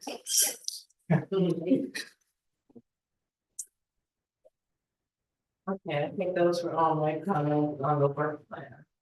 Okay, so I can. So you have your edits, we're gonna Yeah. send our preferred version back to Carl. Yes. And our board has voted on, we're good with. Did we call the question? Did we do? Oh, okay. Did we call the question? I thought we did. I thought that we stopped at second. We'll just do it again, all in favor. Okay, so now. And you guys. So this is the revised thing that we've just been working on. Yeah, it's pretty The edited thing that we have amended words. Okay, All right, Edgar. okay, so do I have a motion to approve the edited budget and work plan for the CREATE program? Do I have a motion? So. Do I have a second? Second. Any more discussion? On favor?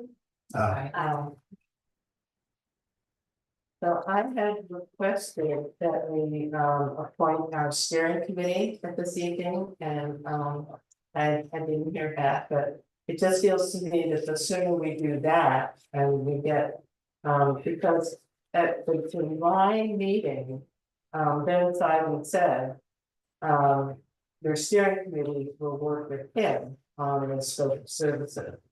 So I would like to get our steering committee up and running, so we can do that. Well, we have our scope of service, if we're not gonna change our scope of service. Well, maybe we are.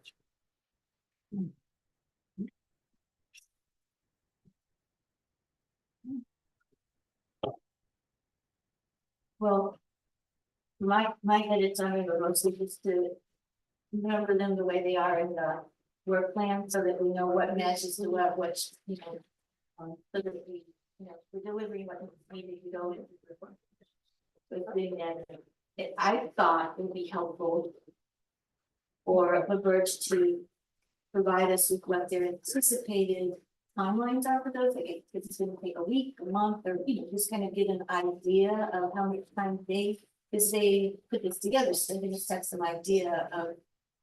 You know, I mean, that clearly has to do with scheduling and all that kind of thing, but, you know, just to kind of have it, that way we see how this tracks and know what. I know I'm fine asking that question, I don't wanna make that a stipulation as to whether or not. we Yeah. move forward. I like that idea as like, you know, kind of a contiguous question that we ask, but I don't know if I want to put timelines in the doc.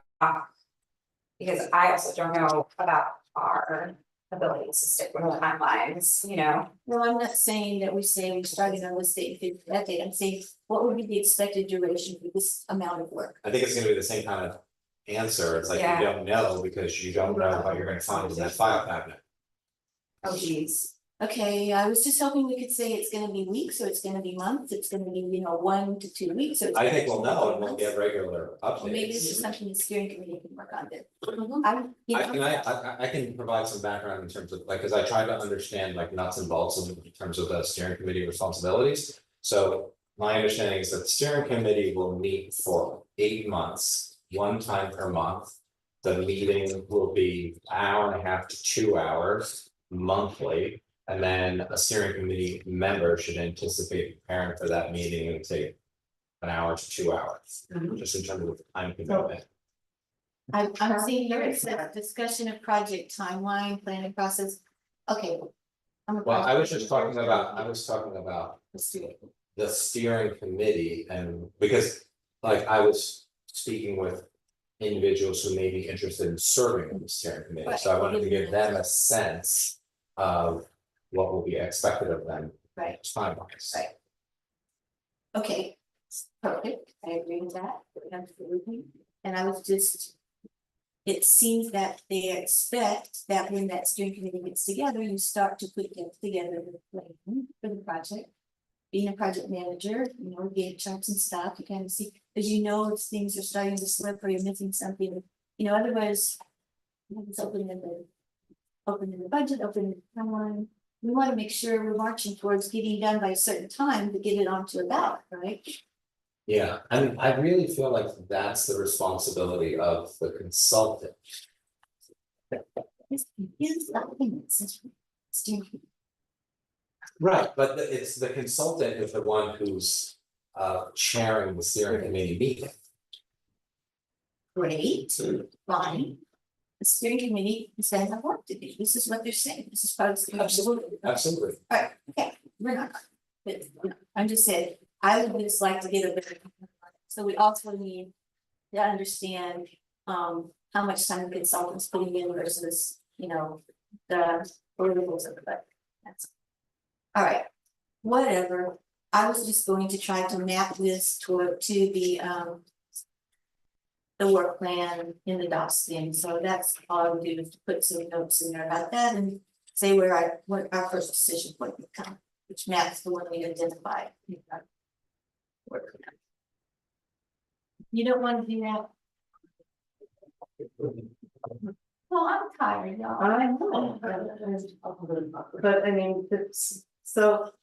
I thought tonight was where we were gonna go through all of these things, kind of line by line, and just get an understanding of what we are asking. I have requested that we create, so I'm assuming that that from the town, that the steering committee will be Amanda and me.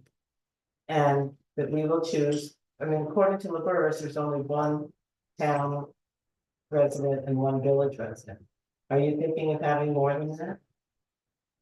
Right, so 2 people from the town board, 2 people from the village board, and then we probably want 1 or 3 people who are not on the board, just so you end up with I don't know that that's that. They specify one from each, but I think more could be great.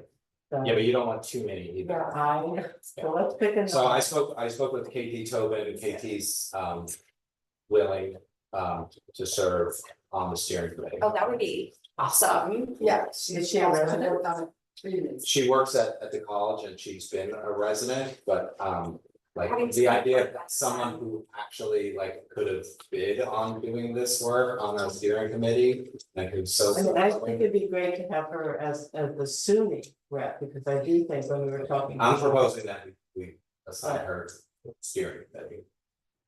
So she would be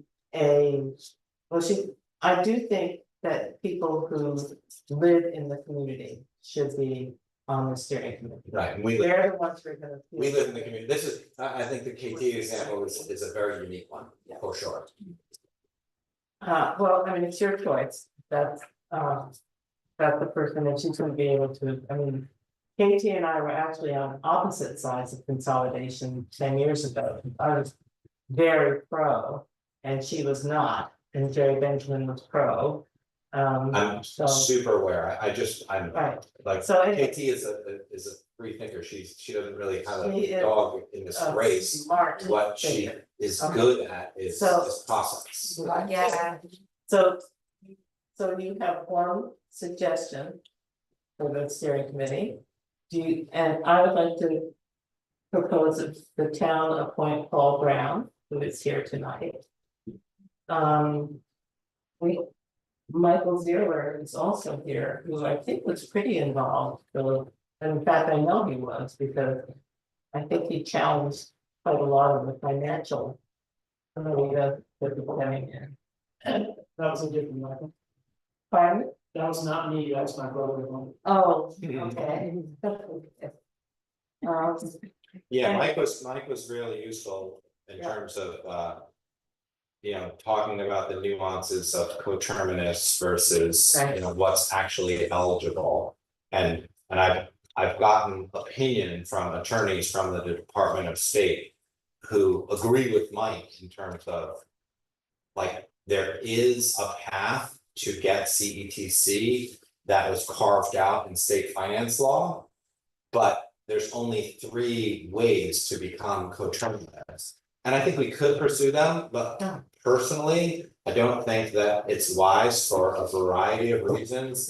Yeah, Particularly and I know that I don't believe that this was ever discussed in 2012 either. Is the advantage of being a town, because only towns can form districts, right? A coterminous municipality cannot form a district.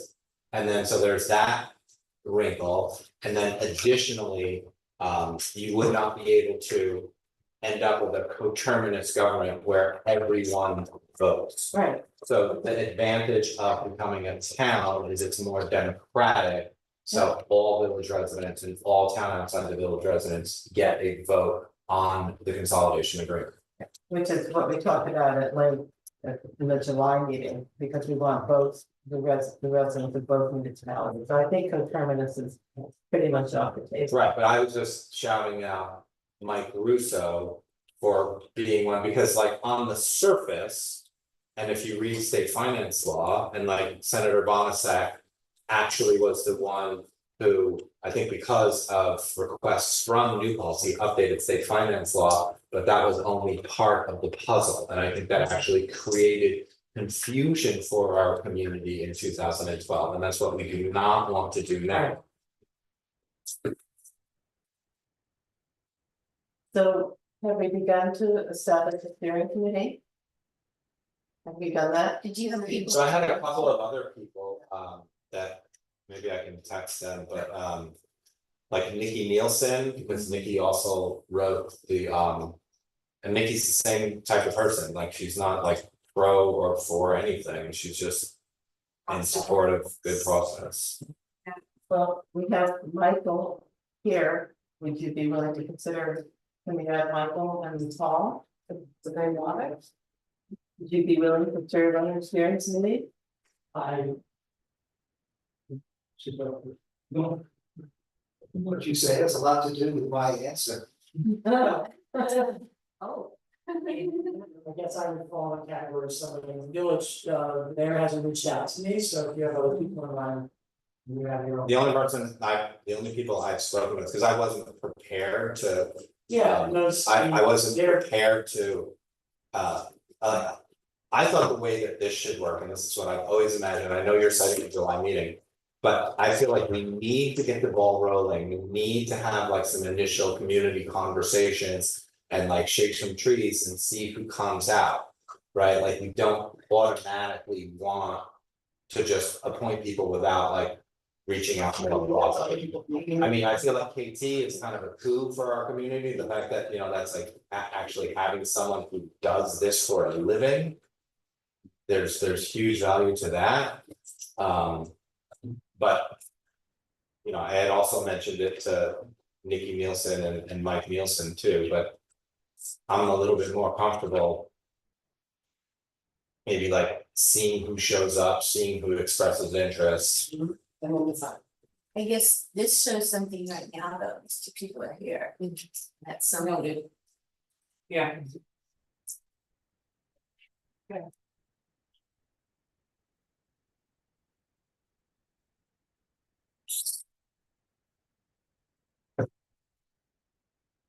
So I guess one thing that we want to come out of this meeting is to say, if any person out there is interested in serving on the steering committee, please contact either Tim or Amanda.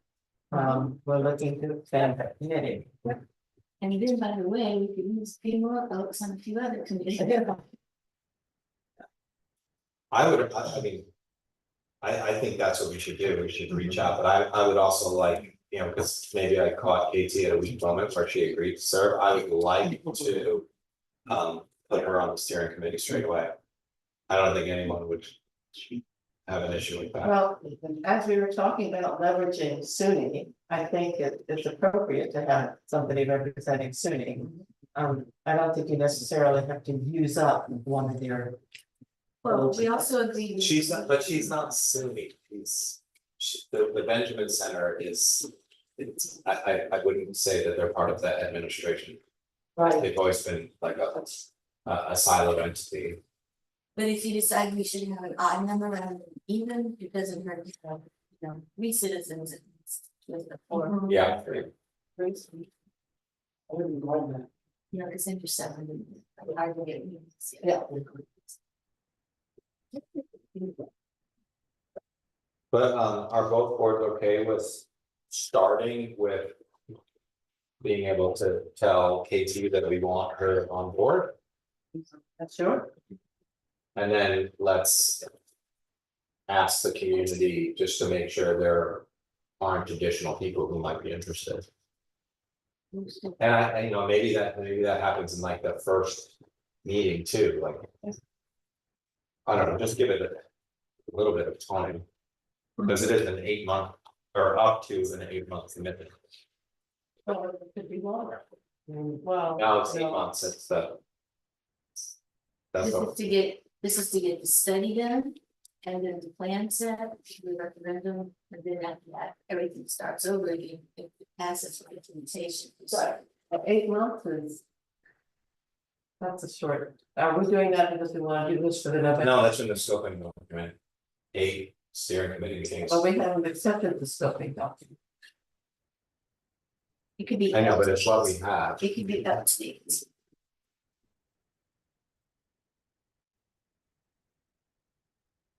I know that they talked about a number of meetings, but I think 8 months. Is not enough time. We have the same. Yeah, it seems like the right amount of time for me. All right, so you wanna start, like, 'cause we have this contract, agreement for professional services from the Verge.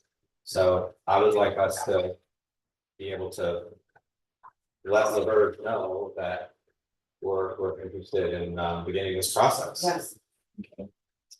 Second. Start. Oh, I have. Well, she seconded it, that was Getting a discussion. my motion, yeah. So what are we doing with this? We're doing the contract first, no, we just, are we done with the scope of service? No, we haven't discussed the scope and I don't think we should until we have our steering committee. You have both voted on, both boards have voted on A and B, I think you're now voting on Yes. C. Yeah. Yes, thank you. That's correct. Scope of services is what we were talking. Well, we voted on the grant, Yeah, we're done with B. right, Now it's. so. I don't think we're ready to talk about the scopes, but I think we can talk about the contract. What order are they in? Well, it had scope first and then the agreement. She's. What do you wanna change to the scope? Well, a lot, about. I know, but what? I mean, it's, Well, because I think, we've had this since the springtime, but we haven't had a chance to but you talk have about had it since the spring. and this is the first time we've had a joint meeting. It doesn't matter, I- the work that you need to do work out, this, none of this is ever going to happen if we're only doing this during joint meetings. Right. Like Which is that's, why we need to get our steering committee up and running, but, you know, I guess that when you got these documents. you had them at the same time. But we need to talk about them in public, this needs to be an open and transparent process where we talk, where we let the public know. This is what we're gonna be spending your money on. And we've actually done our due diligence as all 10 elected officials, and we've gone through it line by line. And this is the document that we want to vote on. So So we again- have done that because like these documents were all linked in the agendas, you know, But we haven't talked and put about out them there. this yet. They well, were in the July meeting. yeah, Most of that meeting, because I just watched it again and again, was talking about the fact that both municipalities get to vote, which is why we want to go with consolidation. The point is, you had these documents. And this is, the point is, this is the first time we've talked about them. So what do you want to talk about? Well, first, let's talk about the contract, right? No, but so you don't wanna. So you don't want to talk about. I'm not sure. I'm willing to talk about it, but I'm not sure, I don't feel that we should be agreeing to it tonight before we've established our steering committee and let them have a look at it. Okay, I disagree with you. Okay, If we're not doing this, please let me know, I can work on a lot of other things. yeah. if we're not doing We what? don't- If we're not doing consolidation, if we're not doing this study, So if I ask to actually. we are running out of Documents, we time, this consider that this saying I consultant don't want has, to go they, with we. Consolidation? Don't, I mean. All of you apparently have looked at all of these documents, have not made a single change. And just came here tonight ready to vote on. Because we've had them I think for you're- months. But we've never think talked every about that day, together. This is a collaboration, right? All of this work takes place outside of meetings. Meetings are for moving things forward. Well, I mean, you can't meet with more than 2 at a time, so you can't do. So are you meeting with one at a time? We're meeting tonight. This is the, we've all been working in our little cubbies, Right, bringing this to the meeting and you tonight. haven't each spoken to each other, cause it's like usually how we roll, like, cause. This is not a workshop meeting, and like the village has workshop meetings noticed. You know, so it might be something for your next reorg to just reserve the room and all of that, just in case. We usually don't have enough time to do only a workshop, we're doing a budget one next time. Yeah, We have a cool. lot of- Right, yeah, but like generally, you know, the only time in my experience is kind of line by line at one of our meetings of anything that we were looking at voting on has been, you know, chaotic fund stabilization studies.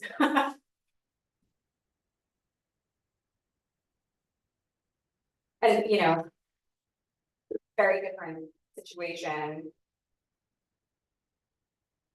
So I would say the thing we didn't do is, as a town board, do all these documents as a group. And have one consolidated thing to show you, but we still want to talk, I mean, because if this was something collaboration. Yeah. And bring in our thoughts of it. So. I propose doing this tonight, this is exactly the email that I sent to you like a month ago, that we should not do this. Do you wanna vote on that? No, I mean. No, but So honestly, you like, wanna what's go the back? doing here? We're doing our due diligence. You, I think. so you want, your due diligence is to just come back in another meeting, come back, and every meeting we've had, I've asked, when are we going to vote on this contract? After we have a chance to do what we're supposed to do tonight, which is to go through it and decide, do you wanna pay 10% every time they submit a bill? Wait, that's a whole nother, I thought we were still talking about the scope of service. I'm talking about the contract. Well, okay. The main thing about the scope of services is whether the steering committee gets together sooner or later, I mean, sooner and then works on the scope of services, or is that, do you want to leave the problem is it has to be attached to the contract. You can't sign the contract without a scope of services.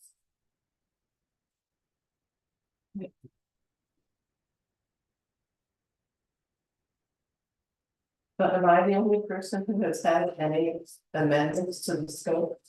No, nobody on the bill. What are your amendments? So I had some to match it up to, you know, like I said, to match it up to the, And with my work. and you would be ready to vote on that tonight? Well, I still need to make them in but yeah, but I think I think the key thing is about when the steering committees should get together, and that's the part. That you really. Well, it was the advice that they consultant gave us. See, I personally am not comfortable like putting together more volunteers. You know, like having them put time on something before we like kind of start the clock, you know, of the actual project beginning. You know, I mean, that's just me. You know, speaking on behalf of a community that is 71% renters and like, you know, we're competing with the village of Ellenville for highest property rates.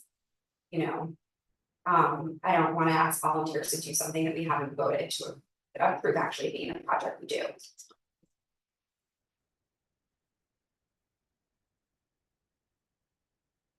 You have specific things in there? No, I can't find that version. Sure.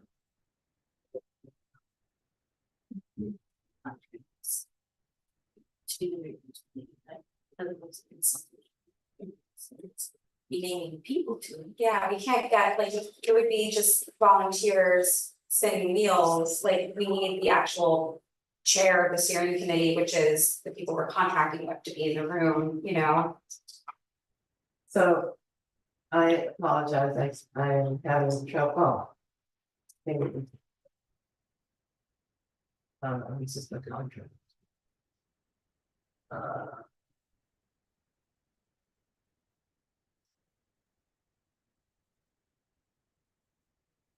Well, let me just ask y'all this.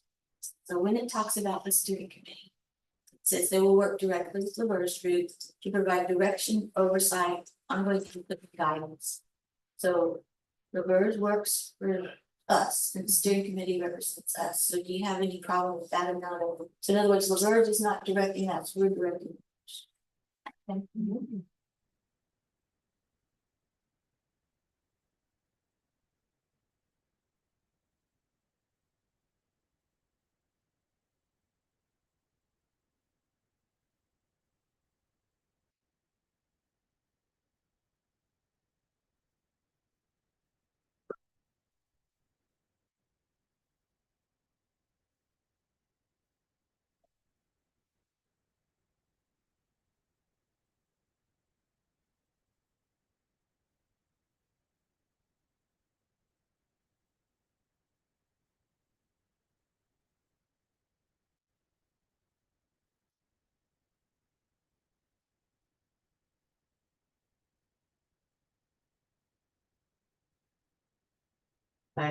I do not have the scope that I changed, I don't know, and apparently I did not say I changed.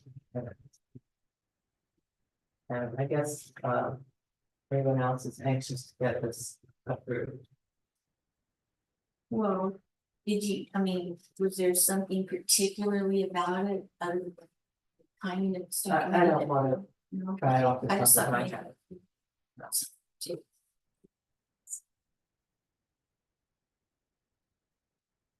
Let's talk about a fine scopes, it's just the goals. So.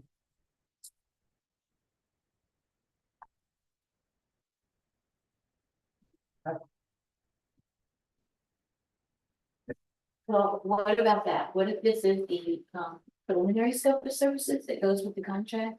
And then if there had to be, once the steering committee's working on it, if they find something really impactful, important they want to address with the scope of services, they. That's a great idea, it's a great frame. Yeah, I think so. Yeah. Okay. This is, okay, this is me just trying to protect all of us, particularly you, because you're signing the contract. Is that in part B, to pay the compensation for services as follows: hourly plus reimbursable expenses with a budget of 75,000. I would love to say not to exceed 75,000, and when we see we need more, we do a change order. That's just to keep it from creeping. Well, Katie told me that 75 to 90 for a project this size is pretty tight. Well, okay, and when it looks like, I mean, this keeps it from being automatically 8 meetings when it maybe could have been 4. It's just stuff like that. And I'm just telling you because I'm not going spinning budget.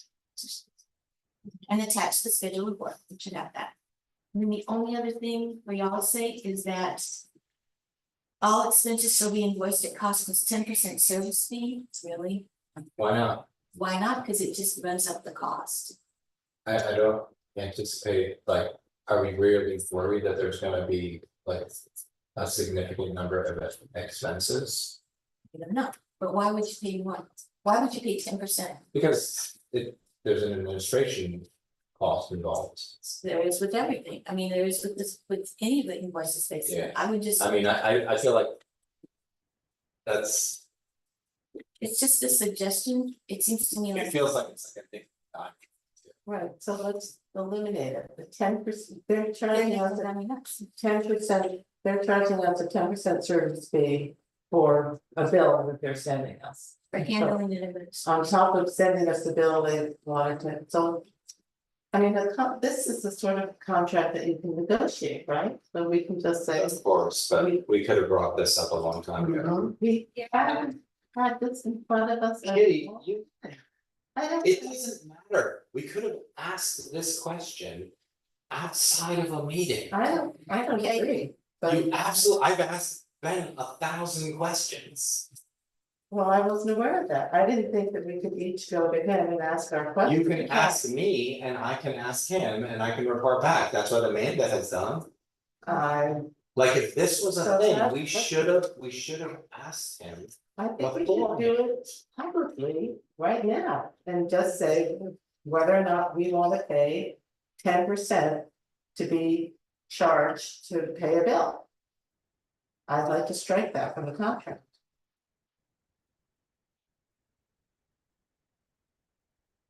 Okay, well, here's the other one. In the next paragraph, the part about, so not paid within 30 days. I'm not sure how y'all's process works with warrants and stuff, but ours would be more comfortable at 45 days. I'm sure they'll be fine with that. Yeah. And there would not be any late payment fee because we won't be late, but it's the same thing, it's 18%. Service charge and other people. Wait, so what do you want with the late fee? Take it out. Just no late fee? Okay. 45 days should handle it. But bureaucracy is bureaucracy. It won't be because we don't want to pay and we don't have the money. It'll just because of the timing of when the bill comes in versus when it gets PO'd issued and then it gets warranted and all that stuff. Makes perfect sense.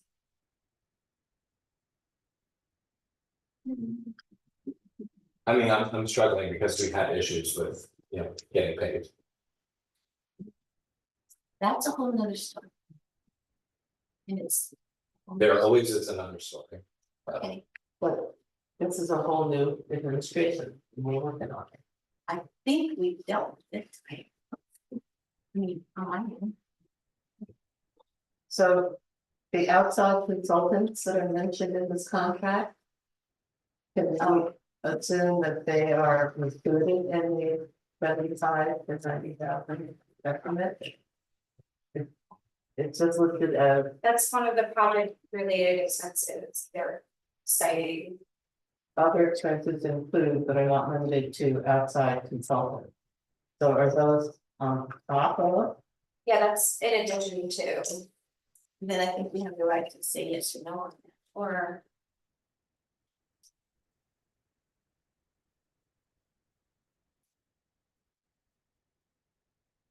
I shall reimburse for all other project related expenses. But it says.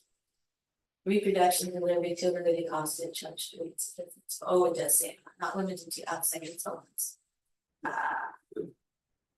That needs to have been included in this. They first thought that they were gonna have outside consultants, it should be part of the 75.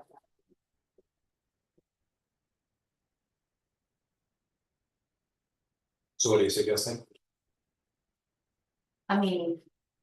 Have they ever mentioned the thought that they were about to consultants? I think this is a pretty boilerplate thing, there's That not is very very- amount of damage to your, you know. Wells, or I don't know, that's it's their soil condition and stuff like that, so I would just. But I think we should say our expectations, there aren't any outside. Yeah. Because that's why you're hiring them. Yeah, they've never said that they were using outside consultants, they even gave us. A list of Who is gonna be. who's Yeah, gonna be right. involved.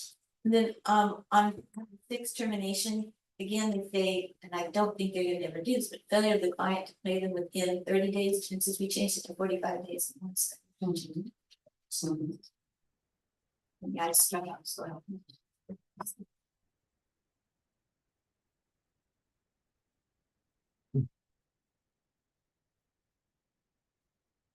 so have we agreed that we're striking the 10% service fee? For the bill? That they're billing? I don't, I mean. In the future, I would just prefer that we ask these things in advance as opposed to like.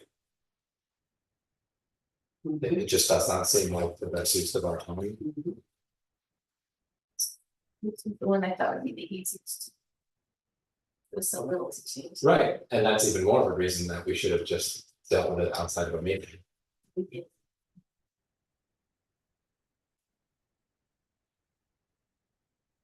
Okay, so what's the list of? We're approving this contract, but with some edits. Right. The edits are, the edits are under D hourly plus reimbursable expenses with a budget not to exceed 75,000. And of course, Schedule A. Do you wanna say something about that it'll be revisited, because you still, Change order, yeah, what? extra work, extra work is allowed. So.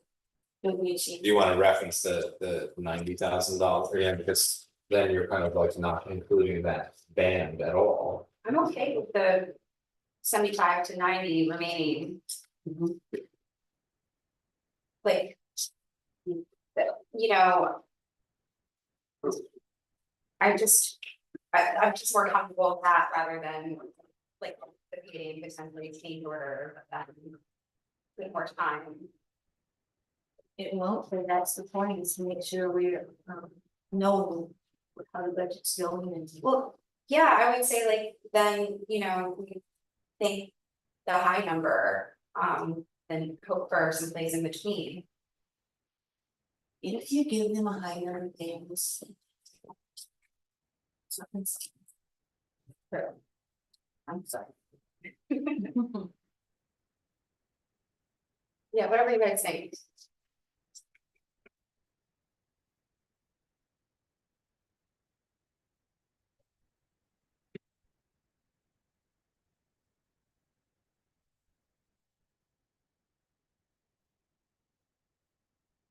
Yeah, I'm fine with that, so you wanna put it in at 75, but then there's obviously still. Flexibility in terms of a change order. Right. Sure. And we'll take out the outside consultants because. Our materials testing, things that we don't feel are appropriate for this time. Because I think it was sloppy when it used to concept. It's not, it doesn't matter. But it's- And then that the billings are to be paid within 45 days. Okay. Change consent. So do you wanna send that note to Ben tomorrow? Just include me on it. No. You want to CC everybody? Whatever you want. Y'all want to talk about it? It's easy, we have one email. Yeah, you're the meeting. I had a small thought about the deliverables. Was so brief. Are you on the scope? Yes. Okay, so I thought the idea of the scope was that we're accepting it as is, but it'll be modified if the steering committee wants to modify it. Well, I mean, but what do you wanna change? Just it said that a draft consolidation plan, What page are you on? 16 and 18. What's the heading? And deliverables, I mean, what's the heading? Activity what? Feel on the verge, there was a draft, and at the top it says. Scope of services. Yeah, Final proposed scope of services and deliverables.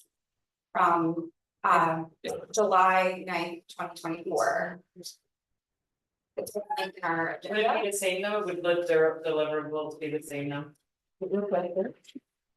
deliverables under. I mean, you're getting a link from the agenda? No, I'm an agent. Okay, so then Yeah. that's the only one that matters. You might be using an old document. That's probably. so each activity has, so yeah, there's a lot, maybe that's why you think there's not. So the verbal are in there, do the links. Okay. Yeah, there's deliverables underneath each. So it sounds like though, that's gonna be something that can be dealt with by the steering committee, so I'm good. I'm trying to catch. More specific, but Okay, I trust the steering committee. yeah, I think there's specifics. On that. I think what you can expect.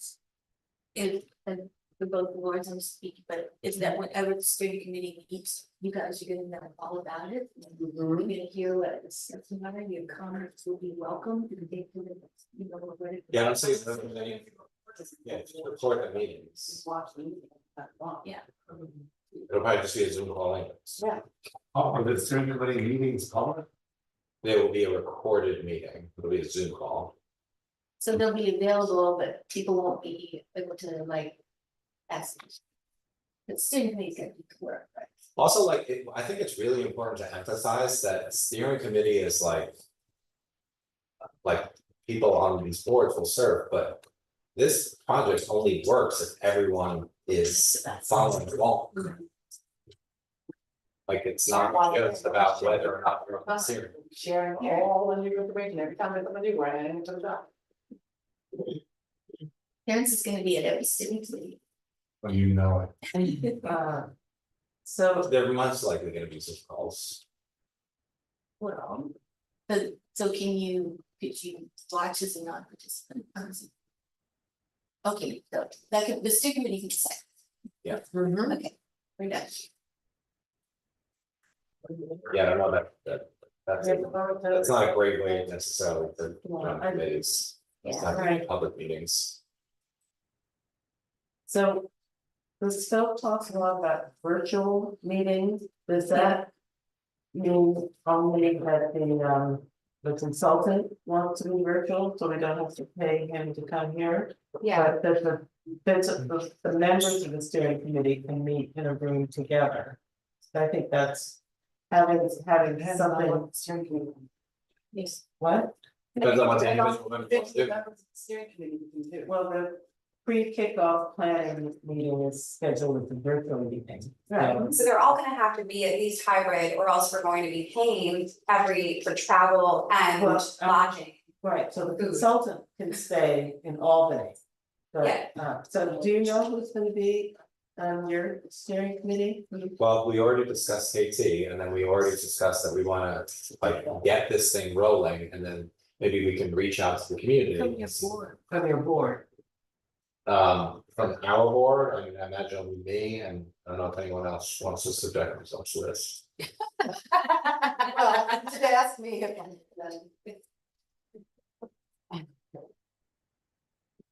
I approached me and I said I would do it. Okay. And I think tonight is probably gonna be the tallest hill to climb. I think after the work is done, I mean, in terms of collaboration and getting down to work, I think we're all in the spirit of getting this done. I think tonight was the sort of ingredients for the sausage, That's good. you know? I mean, I think figuring out these details is actually going to be somewhat challenging. Yes. But I think that's why you have to hire a consultant, that's why you have to engage in the community, that's why you have to have. Detractors and supporters engaged, like Are we ready to vote on C, that one? so I move that we adopt the 1 and 2 Second. with Amanda's edits that we're going to propose to the consultant. Second. So do you want me to talk to it first before? I mean, you guys, this is what we want. Yes. That's.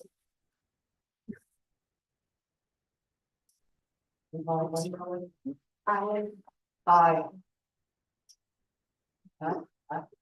Yeah, We all voted, so we're. Okay. Do I have a motion to accept the amended standard agreement and the scope of services? For preliminary services. Okay, So. Second, I second. okay. Any more discussion?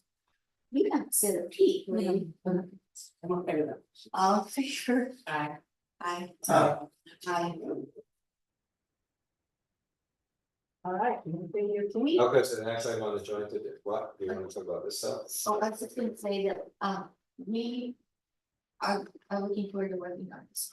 We want it to be a good product. Great. We wanna make sure it's, we do our job. I feel it's- Same, yeah. Well, thanks for those encouraging words.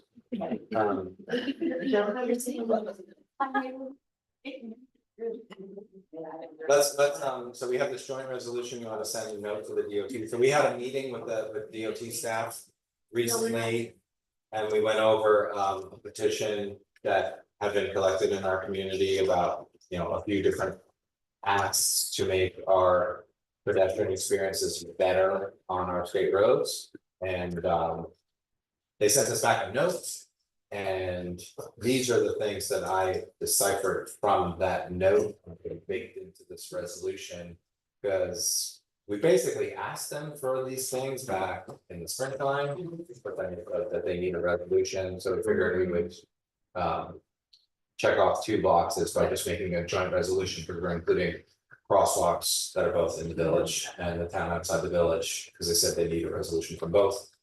And I don't know, it just feels like more powerful, we're really leveraging the opportunity here. Sign the page, the 1 resolution. To hopefully encourage the DOT to make our streets more pedestrian focused. And especially that one at John, that's really it. Yeah, I mean, those are all middle school. Well, I've actually sat in meetings with engineers from the DOT who said that we need to do a better job educating our young people how to cross streets. That's true. I think it's true. It's true, and also. You don't. But their response to making streets safer is that it's our responsibility. But people do need to know, don't step out between cars, don't step out where it's all black in the middle of the night, and stuff like that. Right, but when you have a crosswalk at Main Street and a crosswalk at the Tops Plaza, Yeah. how do you get across the road? Yeah, there's no. Walk a half a mile in either direction? It discourages walking. Yes, I exactly. lived on Levine and I couldn't walk to, Which is curious because Across me. Main Street is the pedestrian portion of the Empire State Trail. So like, come on. Yeah, I mean, I figured this is a no-brainer for all of us to agree Yeah. to. And that's, it's, I would like it like maybe summer too, but well, what are these, okay, I don't mean to be really stupid, but what is a rectangular red person? There are those like yellow triangular signs with just lights, so it just helps with visibility when you Okay. approach the yeah, intersection. that's a combined meeting. And that's at south side of Chestnut and then Oakwood Chestnut Street. Yep. Yeah, Go I Oakwood. mean, really what we need at Oakwood is probably some sort of like bump out redesign. Yeah. And I have some other ideas on how to petition the state to get some grant money for that, but in the interim, maybe we could at least get these more visible signs. Like a slow down, almost roundabout. No, more like It's those a pedestrian bump outs, so like People don't. it's a really wide span, right, to go And then you from go scamper. the deli all the way to the other side of Oakwood. And that's that whole, you know, we've got 3 police chiefs now. I've had this conversation with Snyder, Lucchese, and Sutton about how problematic that westbound traffic is, right? So if you're making a left to go on to South Oakwood to allow a pedestrian to cross, then someone is going around you because they think you're a moron, That's wrong. but you're actually trying to let a pedestrian cross. That's That would be, like a redesign, so that. So I know, but until that time, at least maybe we can get these visibility. we've definitely seen some letters coming in support of this, so yeah, and this is really to do with it, but could we ever do the left-hand turn signal at Anaheim, because across.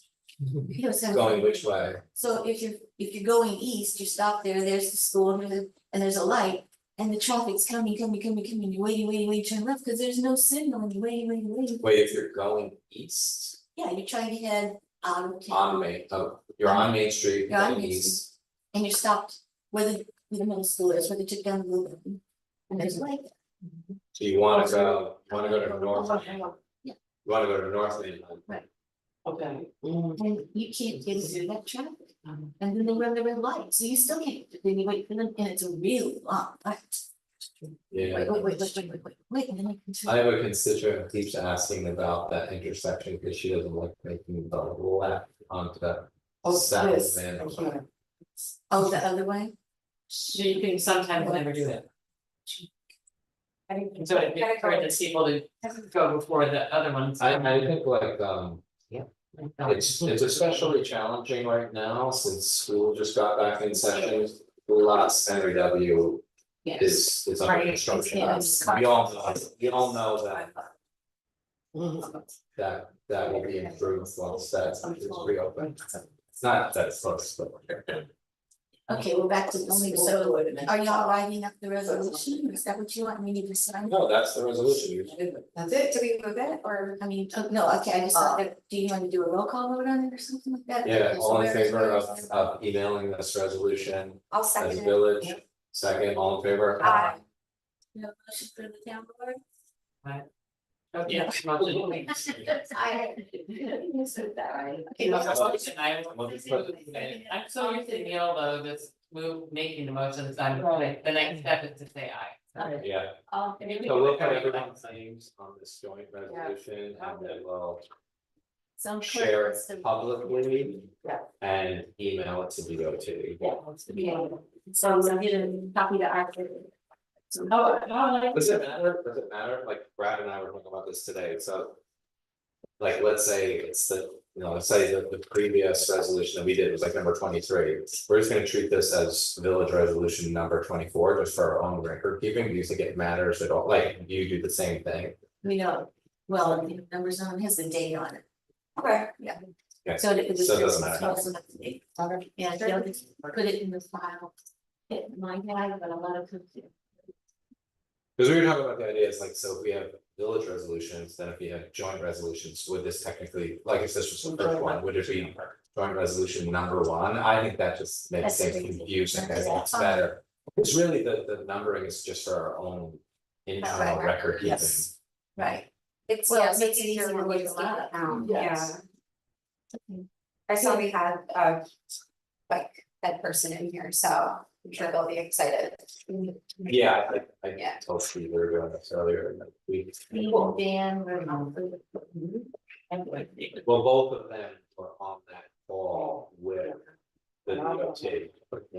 And then they got the follow-up email. I mean, the advantage that we have now is the guy who is with DOT, we actually know him because he was one of the Homeland Security guys who we got to hang out with for an entire week during the water crisis of that 2020. So when he got his new job, he went from Homeland Security to DOT. We're like, oh, we know you, and like he's really good. You think it would also be helpful to send a copy of our resolution to our senator and our representative? Asking for their support.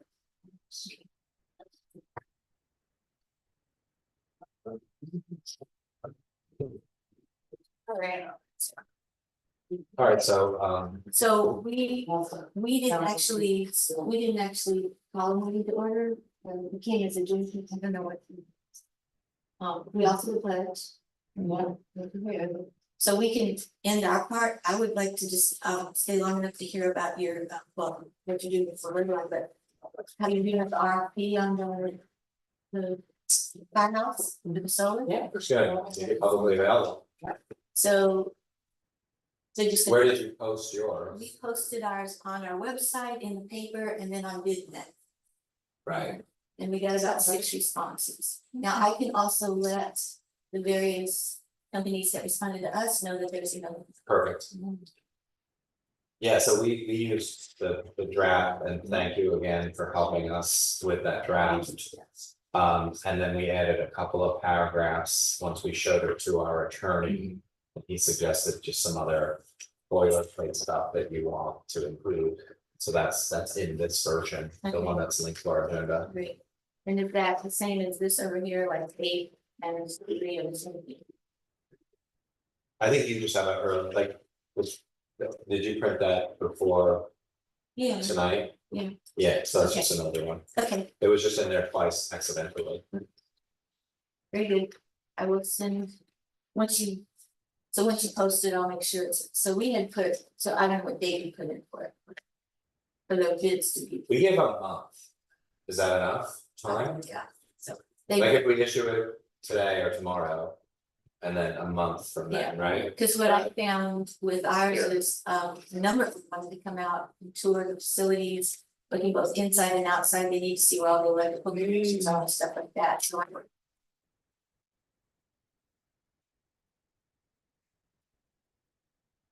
Sometimes you can have a pre-bid meeting too. you could do that. It's kind of hard to keep up with all of them when they're running around flying the drones. And So it might be better to just do them I individually. think it was. Okay.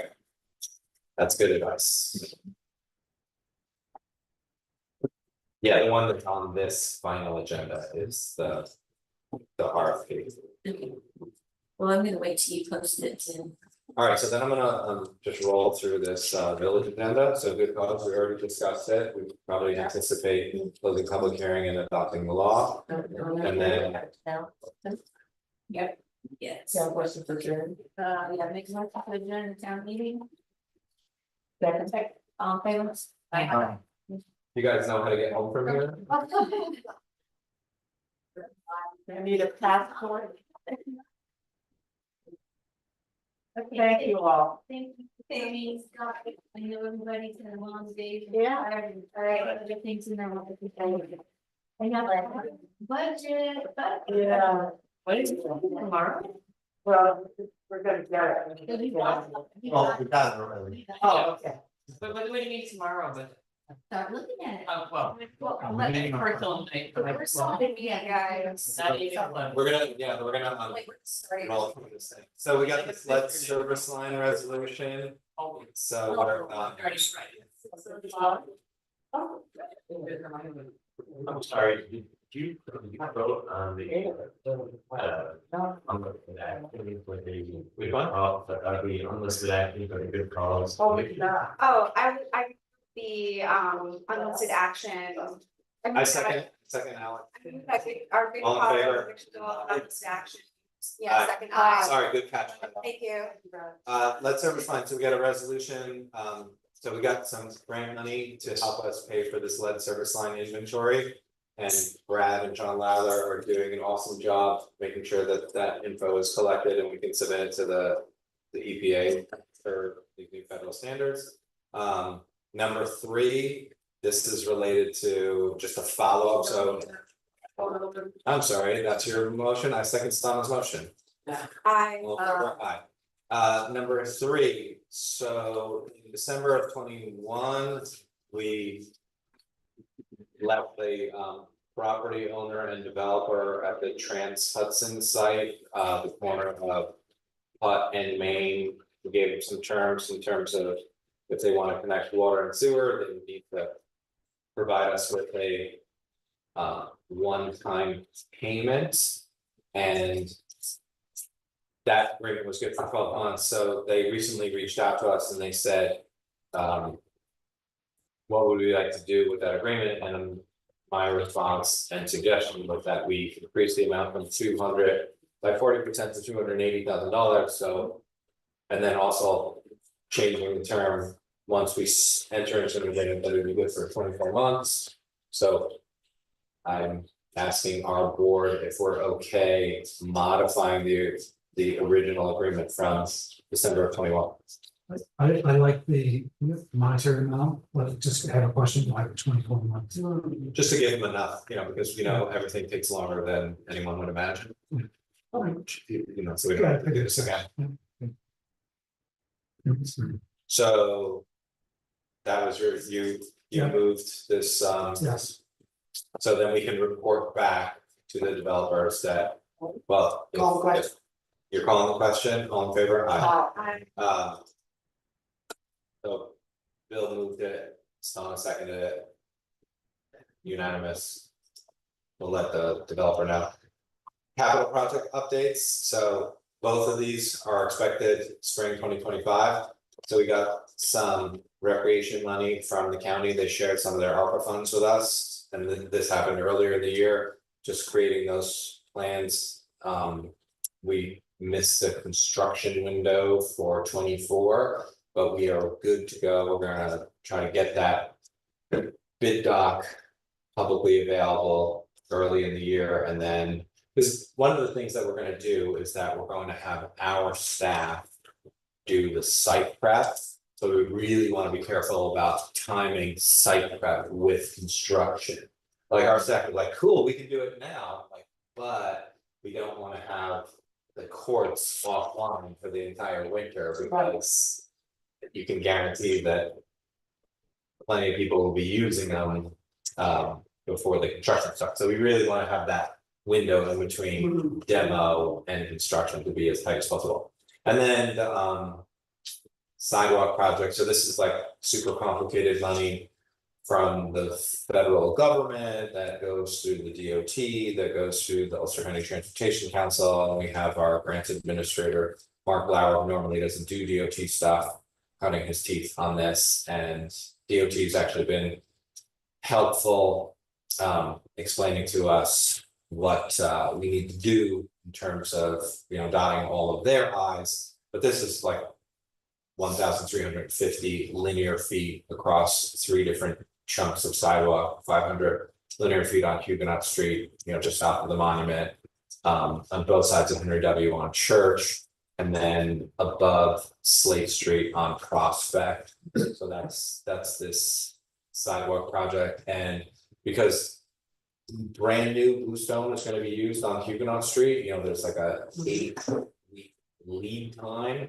So even if we were hoping to sneak that in before this year ended, but just getting the materials won't work. So, which is fine because we have to do everything with the DOT to their standards to make sure we get reimbursements. So that also will probably be spring 2025. No actions needed for that. I just wanted to make sure that the board was aware. Item number 5, with regrets, accept the resignation of Deacon Bill Menenga from the Affordable Housing Board. And we have been so lucky to have him and we are so grateful for all the time. Yeah, he's a That we're gonna. special person, hopefully we can work with him on something else in the future. And then, so what that means is that we need a replacement for Deacon Bill. And the Shade Tree Commission is in a similar situation, also looking for new volunteers. That's just an announcement.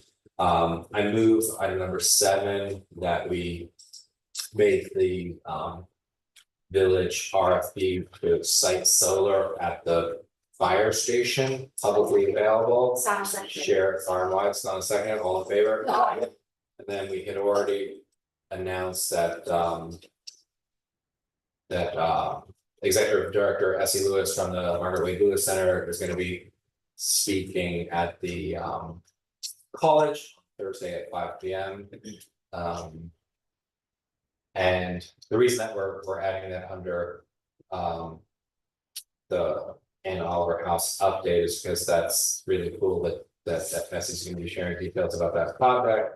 But then some nuts and bolts stuff that we're doing is that we got a grant award via Restore New York, and Brad was able to make sure that these next steps were laid out. So we have our seeker determination resolution, and then we also, I move that we accept the seeker resolution. Second. All in favor? Aye. And then part of getting grant money from Empire State Development is you have to show them that you have a SHPO determination. So we have that SHPO determination from some of our other grant awards.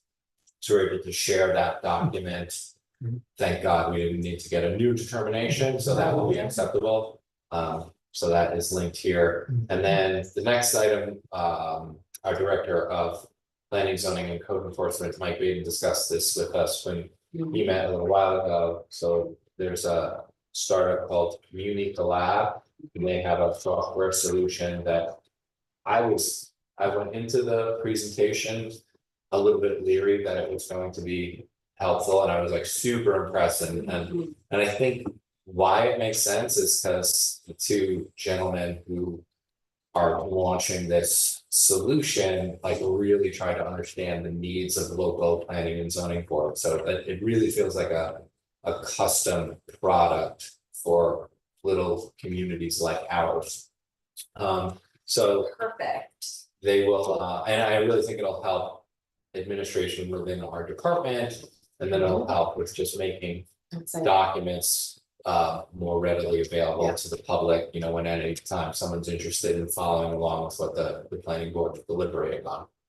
So we have a proposal from Muni Collab to pay them for this service. So I'm going to agree with Director Mike's recommendation that we go ahead and move forward. And this was reviewed by our attorney and our treasurer. I moved it. Alex is seconding it. All in favor? Aye. I move bills and claims. Second. All in favor? Aye. Do we want to do a planning board liaison update? Just a quick, the last meeting. The planning board authorized the committee to draft a resolution accept the formal environmental impact statement for new house permits. And I was at the ZBA meeting recently. There were only 2 things being considered. There was an appeal of the building permit at 7 Prospect Street. That's an ongoing conversation. And there was a gentleman seeking an area variance regarding his side yard at 160 Huguenot Street. I believe the ZBA set a public hearing for that request to be considered by the ZBA, and they were, you know, looking for public input. I don't have anything else. We want to adjourn? Aye.